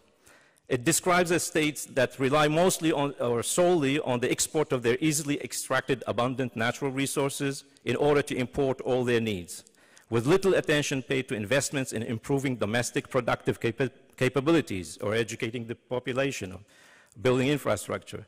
Saudi Arabia, the Gulf states, and other OPEC nations generally are good examples of this, and Iran, of course. But Yemen is an extreme example of this. I'll show you just the next image, just that you don't get confused. In 1987, Yemen discovered oil. And in 1986, they discovered oil. American company Hunt Oil discovered the first oil. And then there was a massive increase in the production of crude oil. And although the prices at that time were around $40 per barrel, they were a huge source of income for a poor country. Now, before oil, in Yemen, in 1961, there was a Republican military coup. There were Republican forces who overthrew the former imam, a religious, semi-monarchist And the Imam was a Zaydi, and this is an irony because the British and the Saudis helped and armed the Zaydis, the Imam, against the Republicans, whom they are now fighting in. So before that, after 1961, the Yemeni government under the Ibrahim al-Hamdi had 5-year development plans, which were similar to Egypt. They were Nasserites. They were supported by Egypt. And they had a very clear intention to develop the economy by building infrastructure, reforming agriculture, and so on. So, but that was ended in 1978 when al-Hamdi was assassinated in collaboration with Saudi Arabia. So what happened in Yemen is that you had, sorry, no, just the one before, is that you had a sharp increase in oil income, and the oil prices were also going up in a certain period. So the government abandoned all the development policies and started just selling oil and importing everything. There was no infrastructure built, but suddenly, both the oil prices, and there were 2 oil shocks after the Asian crisis, 97, the oil price collapsed, and in 2007, 2008 also because of the financial crisis, the oil price collapsed. So the government was left with no resources. So then they called on the IMF and the World Bank. But Yemen's own consumption has increased. The population was growing. And that made Yemen a complete hostage to the oil prices and became a net importer, actually, of oil products in 2014. So that was the fault of the Yemeni government. In 1995, the IMF and the World Bank came to help Yemen solve its financial problems. There were 4 rounds of so-called 5-year structural adjustment programs, and I refer to these in my document. These structural adjustment programs forced the state to privatize its corporations, lifting state subsidies for food and basic commodities, firing tens of thousands of state employees, opening the domestic market for competing foreign goods through radical free market policies that killed whatever existed of the domestic production. And it's needless to say that these programs, they forbade the state from investing in infrastructure or in industries or in massive agricultural development. So, and even in spite of the dire food situation in the country, especially after the global food price crisis in 2008, Yemen was encouraged to increase the exports of cash-generating crops, such as fruits and vegetables, with Saudi Arabia and the Gulf countries being the main market. With no support, no protection for the domestic cereals productions or grains, farmers moved to cash-generating crops, fruits and vegetables, but more seriously into the khat drug, which witnessed an explosion in that period because of the economic and social crises. I mean, the result of all these policies, this is what people call the poorest country in the region. And you can see that between 1990 and 2014, all the general indexes of social and economic well-being of society have been collapsing or stagnating. So I'm not going to go through every one of them, but the situation just continued to deteriorate. And food imports were, Yemen imported 80% of all its grain before the war. So it is no wonder that as soon as the Saudi coalition blocked the ports, the famine was a fact. Also, the deficit in food production was increasing. The only thing which was the deficit was reduced was in the fisheries, because Yemen was encouraged to develop its fisheries, but it was export directed. And also, this is a very fascinating picture. This is agricultural area in Yemen between 1961 and 2015. Now, just to go back to this, the IMF policy, but the reason we are saying this is because this was experienced in most countries in Africa and South America and many Asian countries who were subjected to the. But this is a fascinating picture that agricultural area in Yemen did not increase from 1961 to 2015. And the Yemen permanent crops did not increase either. And now this is the cereals production. Actually, it decreased with the level it was in 1961. So anyway, we go directly to the how to reverse this policy. I could say, as our friend said, that the Republic of Yemen enjoys a unique geographical position at the intersection point of the land-based economic belt of the new Silk Road and the maritime Silk Road of the 21st century, the red and the yellow. Thus becoming a key component of this giant development project and benefiting from it at the same time.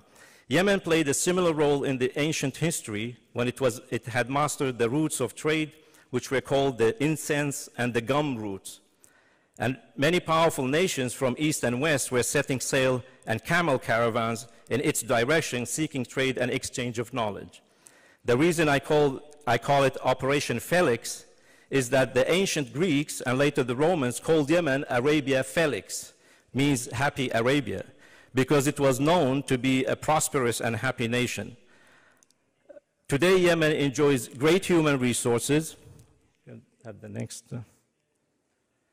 This is the chart of population growth. It's quite phenomenal.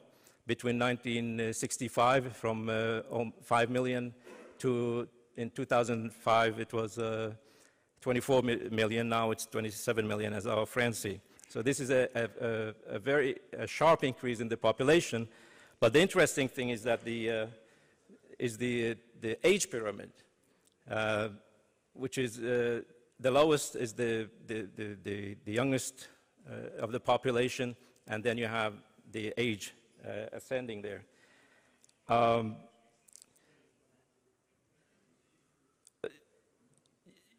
As you see in the population pyramid, it shows that the median age of Yemen today is 19.2 years. That's the average age of the Yemenis. That was in 2015. And it is projected to be 29 years by 2050. Now, in comparison, I looked yesterday at Germany's median age, and it's 46 years. The average German is 46 years. And maybe some people should have to reconsider the refugee crisis or change the cultural and economic policies to solve it. By 2045, Germany will have a median age of 50 if they are lucky.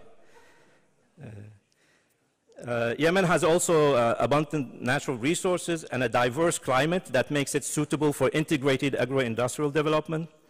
What is lacking in Yemen, though, like in many parts of Africa, is what Lyndon LaRouche calls the economic platform, the platform of basic infrastructure to lift all these resources to higher levels of productivity and to bring into being their potential. Now, I'm not going to go through the details because we propose that the president of Yemen goes on TV, this is what I say in the report, and declare that Yemen has a national reconstruction plan based on these, but also it has to announce that Yemen will establish a national credit facility, a national reconstruction and development bank, which could issue sovereign credit with the backing of other nations like China. But Yemen has to become completely independent and sovereign, have its sovereign currency to issue the credit necessary for doing the work that could be done within Yemen. I'm not going to go through that because it's too much details. You can read it in and we don't have enough time. But also the additional source of financing for the reconstruction process and the development projects, especially ones requiring foreign technology, machinery, and involvement of foreign companies, is through export credits with the nations whose corporations participate in or export necessary materials and technology for the development projects. One very good example, which we include in the report, is from Yemen itself. In 2013, China and Yemen made an agreement to finance the Aden container terminal expansion projects, to expand the Aden port, especially the container terminal. The project, which was planned to be carried out by a Chinese company, costing $500 million, US dollars, was to be financed through a loan extended by the China Export-Import Bank to the Yemeni government. So China would finance the project, Chinese companies will build the project, and then they will deliver it to the Yemeni Ports Authority. So the Chinese will not own the facility, and Yemen will run the port and pay back the loan to China over a very long period. However, the project was not carried out due to the deterioration of the security and political situation in 2014. The project was intended to make the Aden container terminal one of the largest ports in the western part of the Indian Ocean. The agreement was signed in November 2013, 1 month after President Xi Jinping launched the concept of the maritime Silk Road of the 21st century, which would make Aden and the other Yemeni ports a key component of the maritime Silk Road. So the key component in the development plan proposed in this report is the construction of the Yemeni Development Corridor, or corridors, modeled on LaRouche's concept of the development corridor. Now, when you look at our maps of the Silk Road or the World Land Bridge, you see all these lines crossing the continents. These are not just a railway or a camel caravan carrying goods from the east to the west. These are, the concept is to build what we call, what LaRouche calls the development corridor, which is 100 to 150 kilometers wide. This is a cross-section of it, which includes railways, roads, water canals, oil and gas pipelines, power lines, nuclear-powered new cities and agro-industrial centers. So this should be this is the concept that will stretch from the east to the west, opening new areas with potential development, but they need these tools to be able to raise the potential which exists in their countries. The report conceptualizes the Yemeni development corridors with the main spine extending from Sada to Aden. This is the main, we call it the spine or the backbone. And then you have the limbs going to the port cities, but also to the plateau, which is has a great potential for development, but also along the coast, which will benefit from the maritime Silk Road.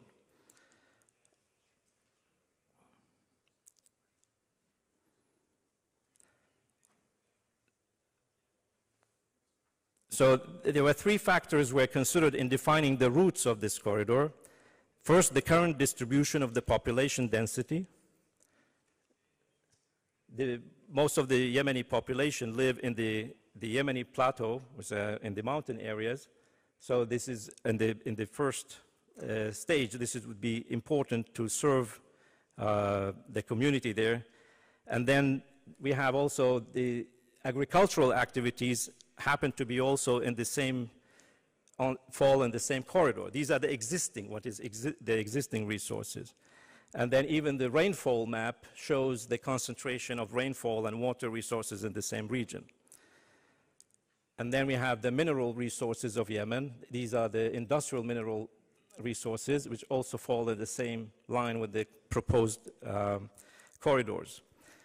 Now, we start from the existing resources, then we expand into through the economic platform to open new areas of Yemen for development and demographic expansion, because you cannot have the population concentrated only where you have these previously existing resources. So as we say, so we need to have an expansion, the demographic and economic activity to the coast areas with the Hodeidah port, the Mocha port, and also into this plateau, especially with agricultural activity, because most of the agriculture in the highlands is concentrated on fruits and vegetables. It's a very tough area to grow grains, for example. So therefore now there are plans actually already to move the grain production into these areas and to these areas, but you need to develop the water resources to make it possible. And then the third concentration is that Yemen should be connected to the Belt and Road, initiative.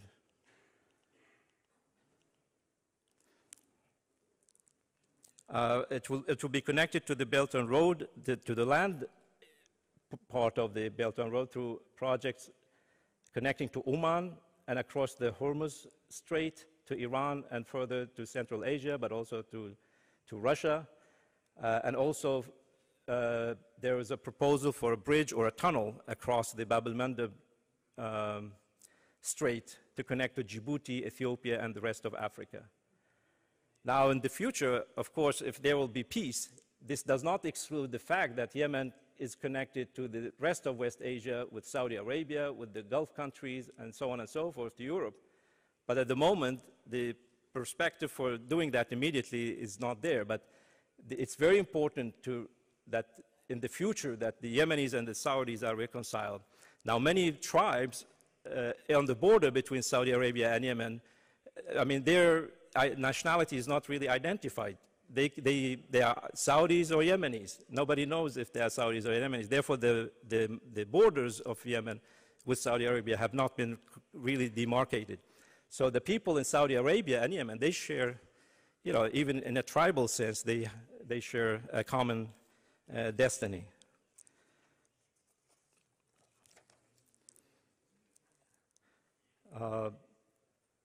So anyway, I mean, we refer in the report to the tremendous developments that are taking place in Africa, thanks to the Belt and Road Initiative. But also this means that Yemen could benefit massively by being a transport and logistics hub, but also considering East Africa as a major market for developed Yemeni products. Now, we also, in order to give people an idea, the policymakers in Yemen, an idea about the cost, the difficulties, the technical aspects which they will face in building these infrastructure projects, we took one example from Ethiopia. This is the Mekele Weldeya Awash Railway. It's being constructed now, partially by Austrian, Turkish companies, but also by Chinese companies. It's 2 sections. And this is a topographical map of the Horn of Africa and Yemen.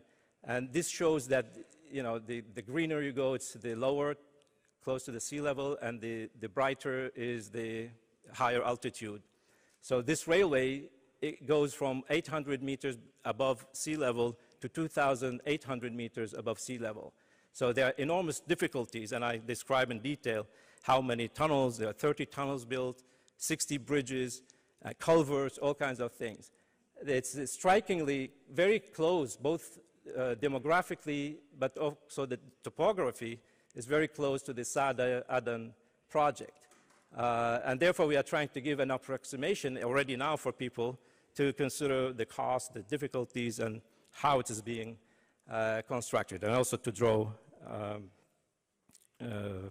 inspiration from these projects, that these things are possible to do. Anyway, in conclusion, I would just like to say that in the June 6th seminar in Sana'a, which I described earlier, I proposed that the government there adopts this plan as a key component in any peace and reconciliation talks between the different Yemeni belligerent parties, and that this would be agreed upon before, that this would be the mission of the future Yemeni government, that everybody agrees that this is what we want to do when we have peace. Not to have peace, as I say in the report, we don't want to reconstruct Yemen to what it was before the war. Because before the war, as we remember, Yemen was the poorest country in the region. So it's not our intention to bring Yemen back to what it was. We want to transform Yemen into the future. In the same time, thank you. In the same time, it's a means of motivating the international community to consider the absurdity of the continuation of this war, and the fact that the people controlling the government in Sana'a are not mere militias with power ambitions, but are statesmen with visions and knowledge. The responsibility to stop this genocidal war is upon every individual and every government in the world today. The vision for launching a genuine reconstruction and development plan in Yemen is in harmony with the new paradigm of cooperation in the world as expressed in this conference so far. Thank you very much.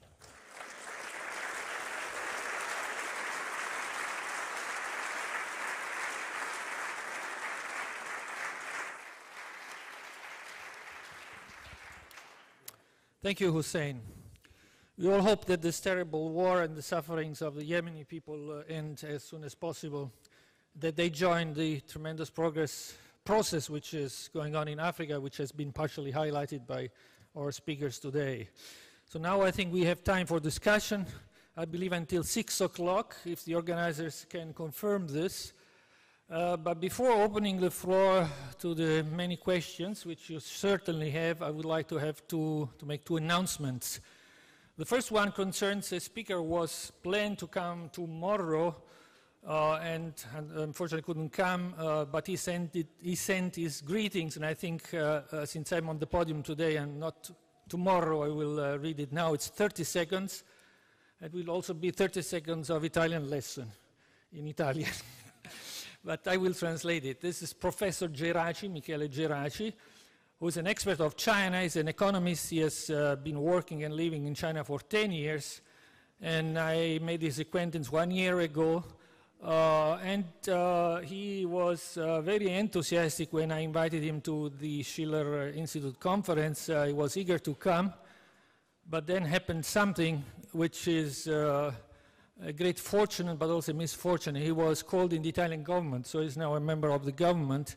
And it's a fortune for him and for my country, but and for the world, and misfortune for this conference because he cannot come. But before I read his short greetings, let me tell you that he, as soon as he went to Rome and took office, he is now State Secretary, Undersecretary to the Economic Ministry, which is Economic Development Ministry, which is industry, foreign trade, fishery, tourism, and maybe something else. And he will be responsible for foreign trade. So he has already an idea, which he laid out in an interview yesterday, which freaked out everybody because the second thing he said is that his first priority will be to engage in cooperation with China to develop Africa, because that's the answer.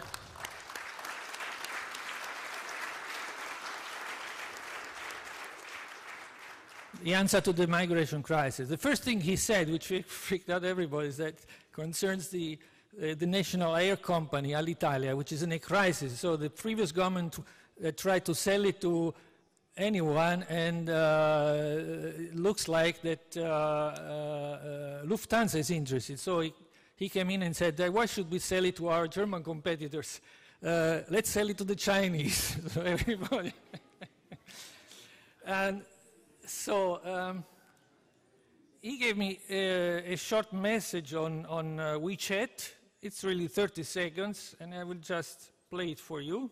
So there it is. Si può dire che ero stato invitato prima della nomina ed stavo programmando di partecipare, e poi in seguito alla nomina ovviamente impegni istituzionali di governo non mi consentono purtroppo di essere lì, e che comunque auguro un successo alla conferenza e che mi interessa sapere il contenuto degli interventi, i risultati, mandatemelo pure. Diciamo, questo lo puoi dire con piacere.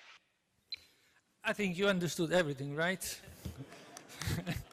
So nomina, successo, and of course the commitments he has for his new job, for which we wish him also a lot of success. The second announcement I want to, actually, Odile, you should give the announcement because it concerns a new French publication, right? The Land Bridge in French language. Please, can you say what it is?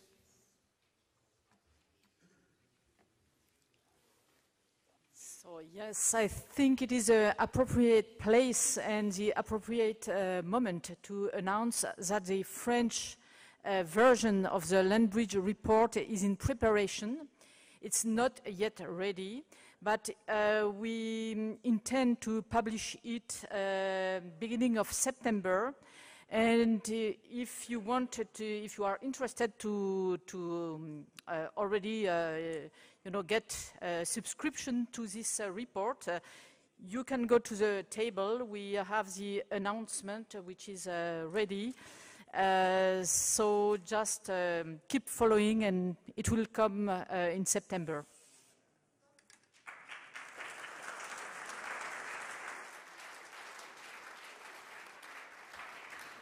So, and now the floor is open for questions.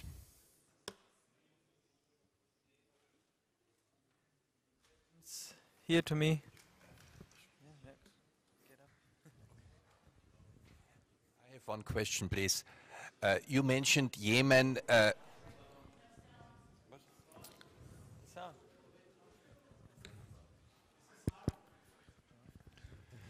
Mr. Reichman, I know you, but can you identify yourself for the audience? Yeah, my name is Paul Reichman. I have one question regarding the speech before about Yemen. You mentioned that the population was exploding from 4 million to 28 million, and the industrialization was going down to zero, was deindustrialized. On the other side, a country like Saudi is one of the richest countries in the world. So if you need capital for industrialization, it should be a paradise situation. So if you have exploding population and you need industrialization, what do you think is the reason that the richest countries in the world in the Middle East are the least industrialized countries by their own effort?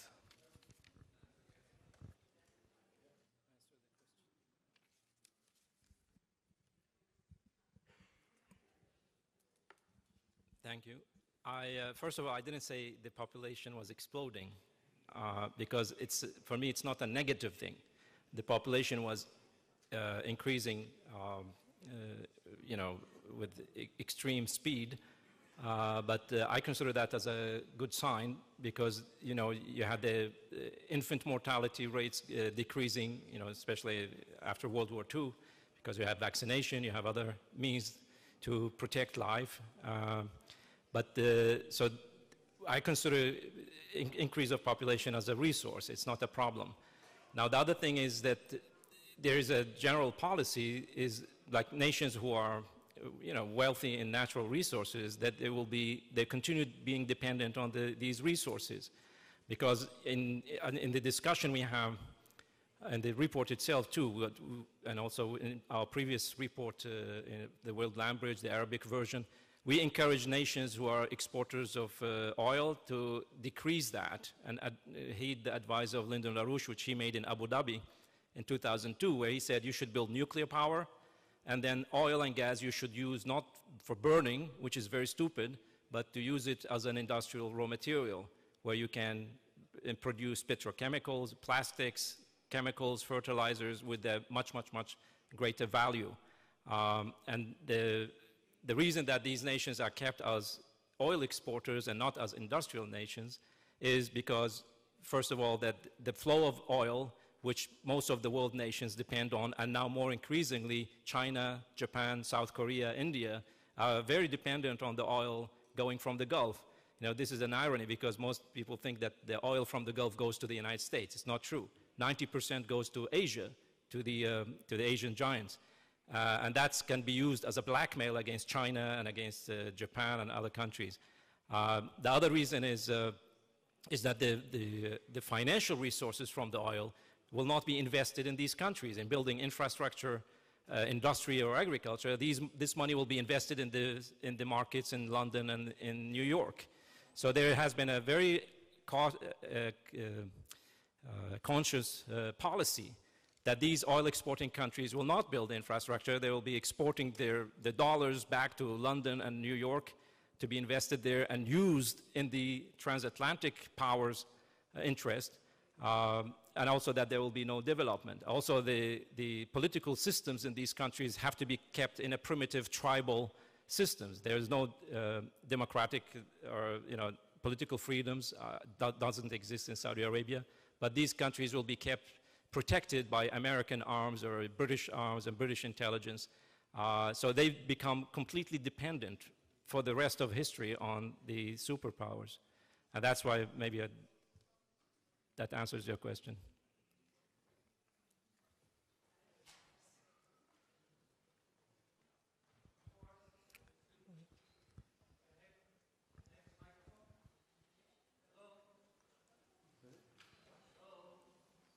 Microphone? Yes. Just a second. Just before your question, I would like to have Mr. Christantopoulos. You wanted to say something? You have a question? Yes, please.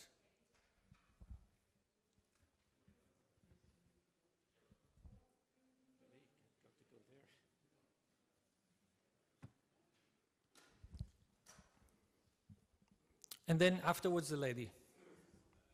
My name is Christantopoulos. I would just have one question. When hearing the news about the situation in Yemen, the Saudis and other countries are speaking about the Houthis who are sending the missiles into Saudi Arabia, etc. I didn't hear anything about them today. And what is their relation with the authorities of Sana'a? That's what I would like to know. Thank you.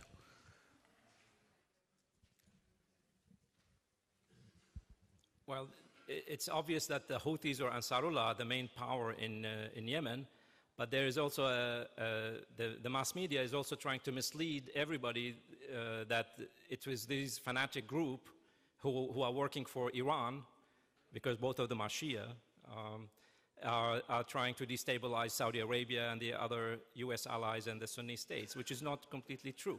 I mean, the Houthis did take power in Sana'a, but that was to prevent a much bigger disaster because the country was about to be divided into 6 pieces according to the Gulf Council peace, so-called peace and reconciliation plan. But in Yemen, I mean, the reason that the Yemen could resist all this time, it does not because of the Houthis. The Houthis are a minority in the country. Nobody talks about the Yemeni National Army, which joined them, and also the largest political party in Yemen, the Popular Congress Party of the former President Ali Abdel Saleh, also joined the Ansarullah in forming a coalition government.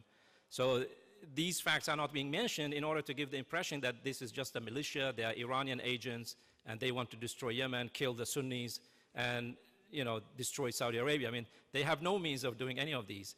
And nobody has proven that they are working for Iran or Iran is sending weapons because, I mean, you can't even send pills, medicines to Yemen without the ships being checked 100 times. So how could the Iranians send missiles to Yemen passing through all this enormous blockade? So yes, the Houthis, Ansarullah, they are the main controlling power, but they are not alone. Otherwise, they wouldn't have been able to resist. And the more crimes are committed by the Saudi coalition, more people are supporting them. Like what we saw in Hodeidah, young people were volunteering from different parts of the country to go to fight in Hodeidah against the Hodeidah port against the Saudis. So yes, it's true, they are a factor, but that's not the whole story.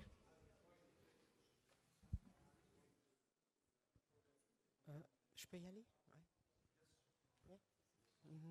Elsa Voumi, présidente de l'association Congo Actif. Alors, je voudrais poser une question à Monsieur Askary. Oui. Alors, dans vos premiers slides,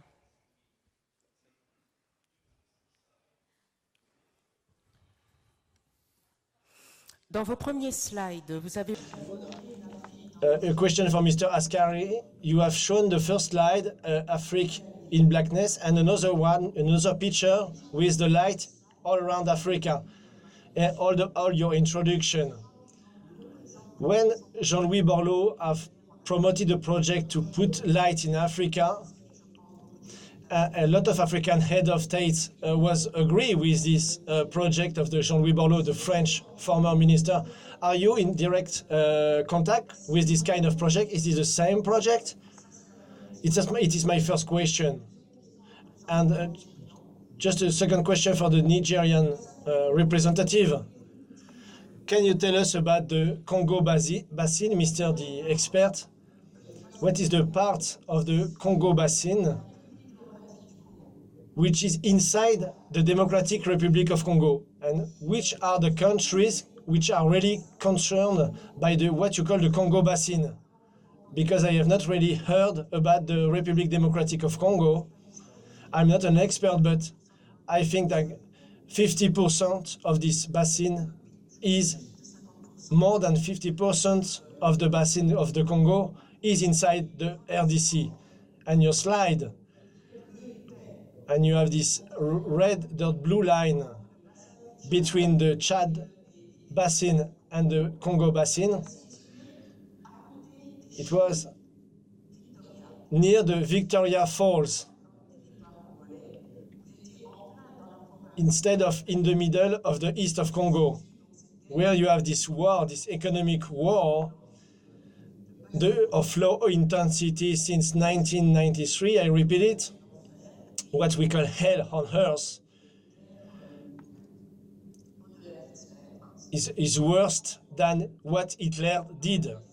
Of course, we are not in the mass media as in the Yemen, but is a genocide. What I have heard for the Yemen reconstruction, there is no peace in the Republic Democratic of Congo.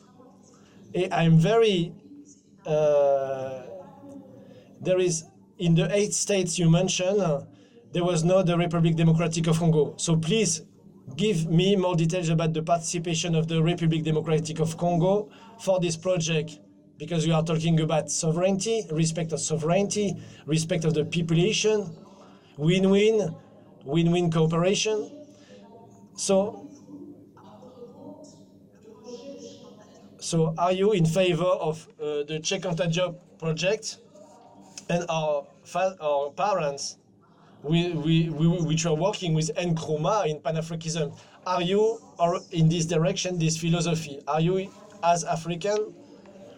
For us, Congolese, are you in the British tradition with the Rwanda, Uganda? And is a strategy of Balkanization of this region, a Balkanization of the region? We know that everybody wants that. There is a lot of projects around. We have not mentioned the Democratic Republic of Congo. Thank you very much. Yes.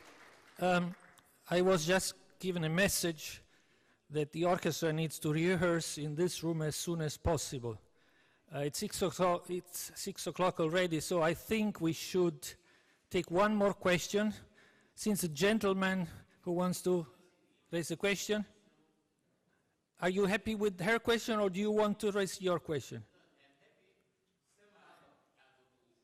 You want to ask your question? Do it, please, quick, so that our guests can... Posez votre question maintenant. I'm working with the Pan-Africanist movement of the Republic Democratic of Congo. So this project of Lac Chad is, we are for it because it's a Pan-African project. But there is a problem, a very big problem, because the Congo Basin, 90% of this basin is inside the Democratic Republic of Congo, so the population is concerned. But now, the Congolese people living this low-intensity war in this process of Balkanization. So all these projects have to be discussed with them. It's like they are losing their territory. So you have to make vulgarization of this project. What is inside the box? Please tell us how the Congolese people are engaged in this kind of project. But because if the Congolese people are not engaged in this project, behind this project, it will not succeed. The ball is in your side. We are ready. We are Congolese. We are ready. Please contact us.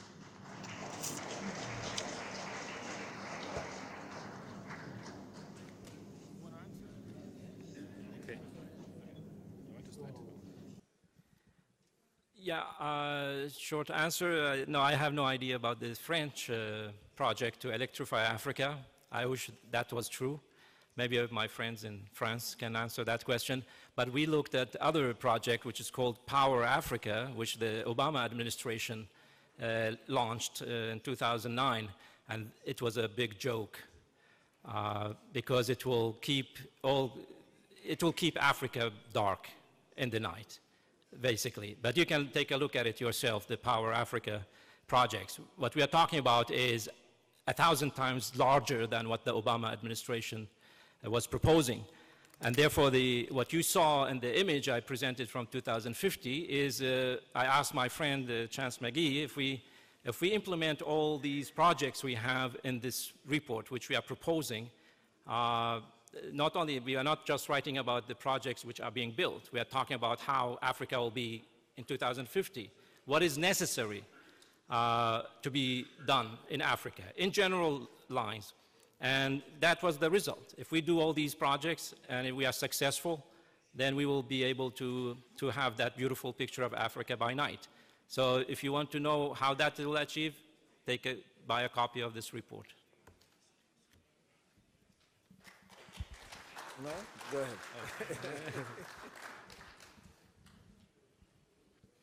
ahead. Thank you, mes amis, madame, and the other guy for the questions. Right now, we don't have a project on the ground. It's just a proposal. And the good thing about it is that the Abuja conference said, okay, before you even start discussing to the countries of the seacoast. Seacoast is the equivalent of the LCBC, or the Commission de Basin du Lac Chad. Before you even go to the seacoast countries, you need to design, do the feasibility study, see whether it is feasible to do it before you take it to the Congo people. So right now, there is nothing on the ground. I have seen in the news people are making several statements that this project is going on without consulting the people of the Congo. Nothing has been decided. It is the Congo people that will decide. The DRC people, the Congo-Brazzaville people, the Angolans, because these are the countries that make up the Congo Basin. They make up the seacoast. It is them that will decide that we want this win-win situation for Africa. The African Union has given its own endorsement of the project. So we want to get the study done. Within 3 years, we will have the study. Then we will now consult all the people in the Congo Basin. How do we implement this to save your neighbors in the Sahel, to save Africa, but most important thing, to share the benefits of the waters of the Congo with the whole of Africa for the transformation of Africa. This is where we are.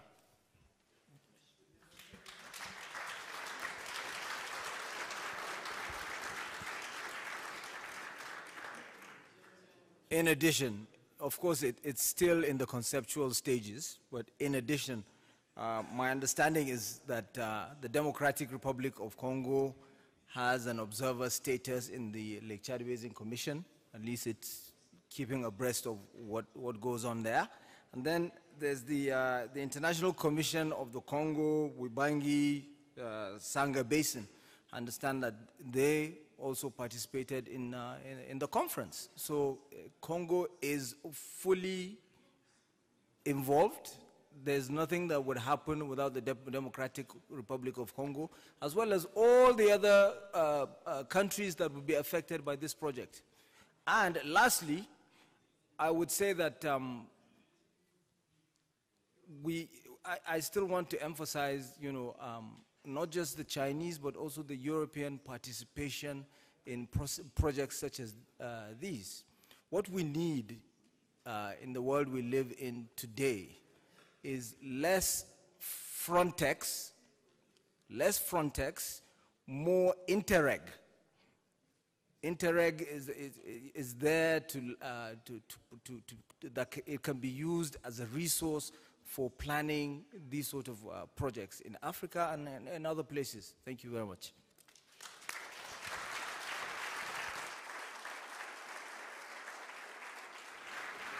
Okay, I hope we could continue the discussion tomorrow also, because the speakers, I believe, will stay at the conference tomorrow, so there will be a discussion on the next panel tomorrow, but I think it will be possible also to address the issues we have spoken about today.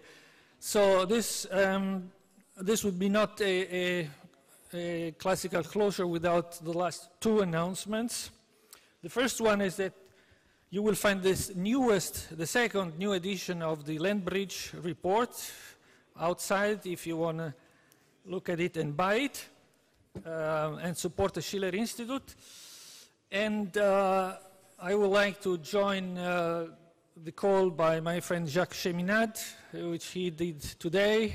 It's a good thing that in a situation where there are conflicts between France and Italy, an Italian and a Frenchman agree on something, and I fully agree with this call to join us and become members of the Schiller Institute in order to help us to implement the things which we have discussed today. So I think that's it. So we have to leave the room. Please leave the room as soon as possible for the orchestra to come in and rehearse for the concert. The concert will start at 8 o'clock.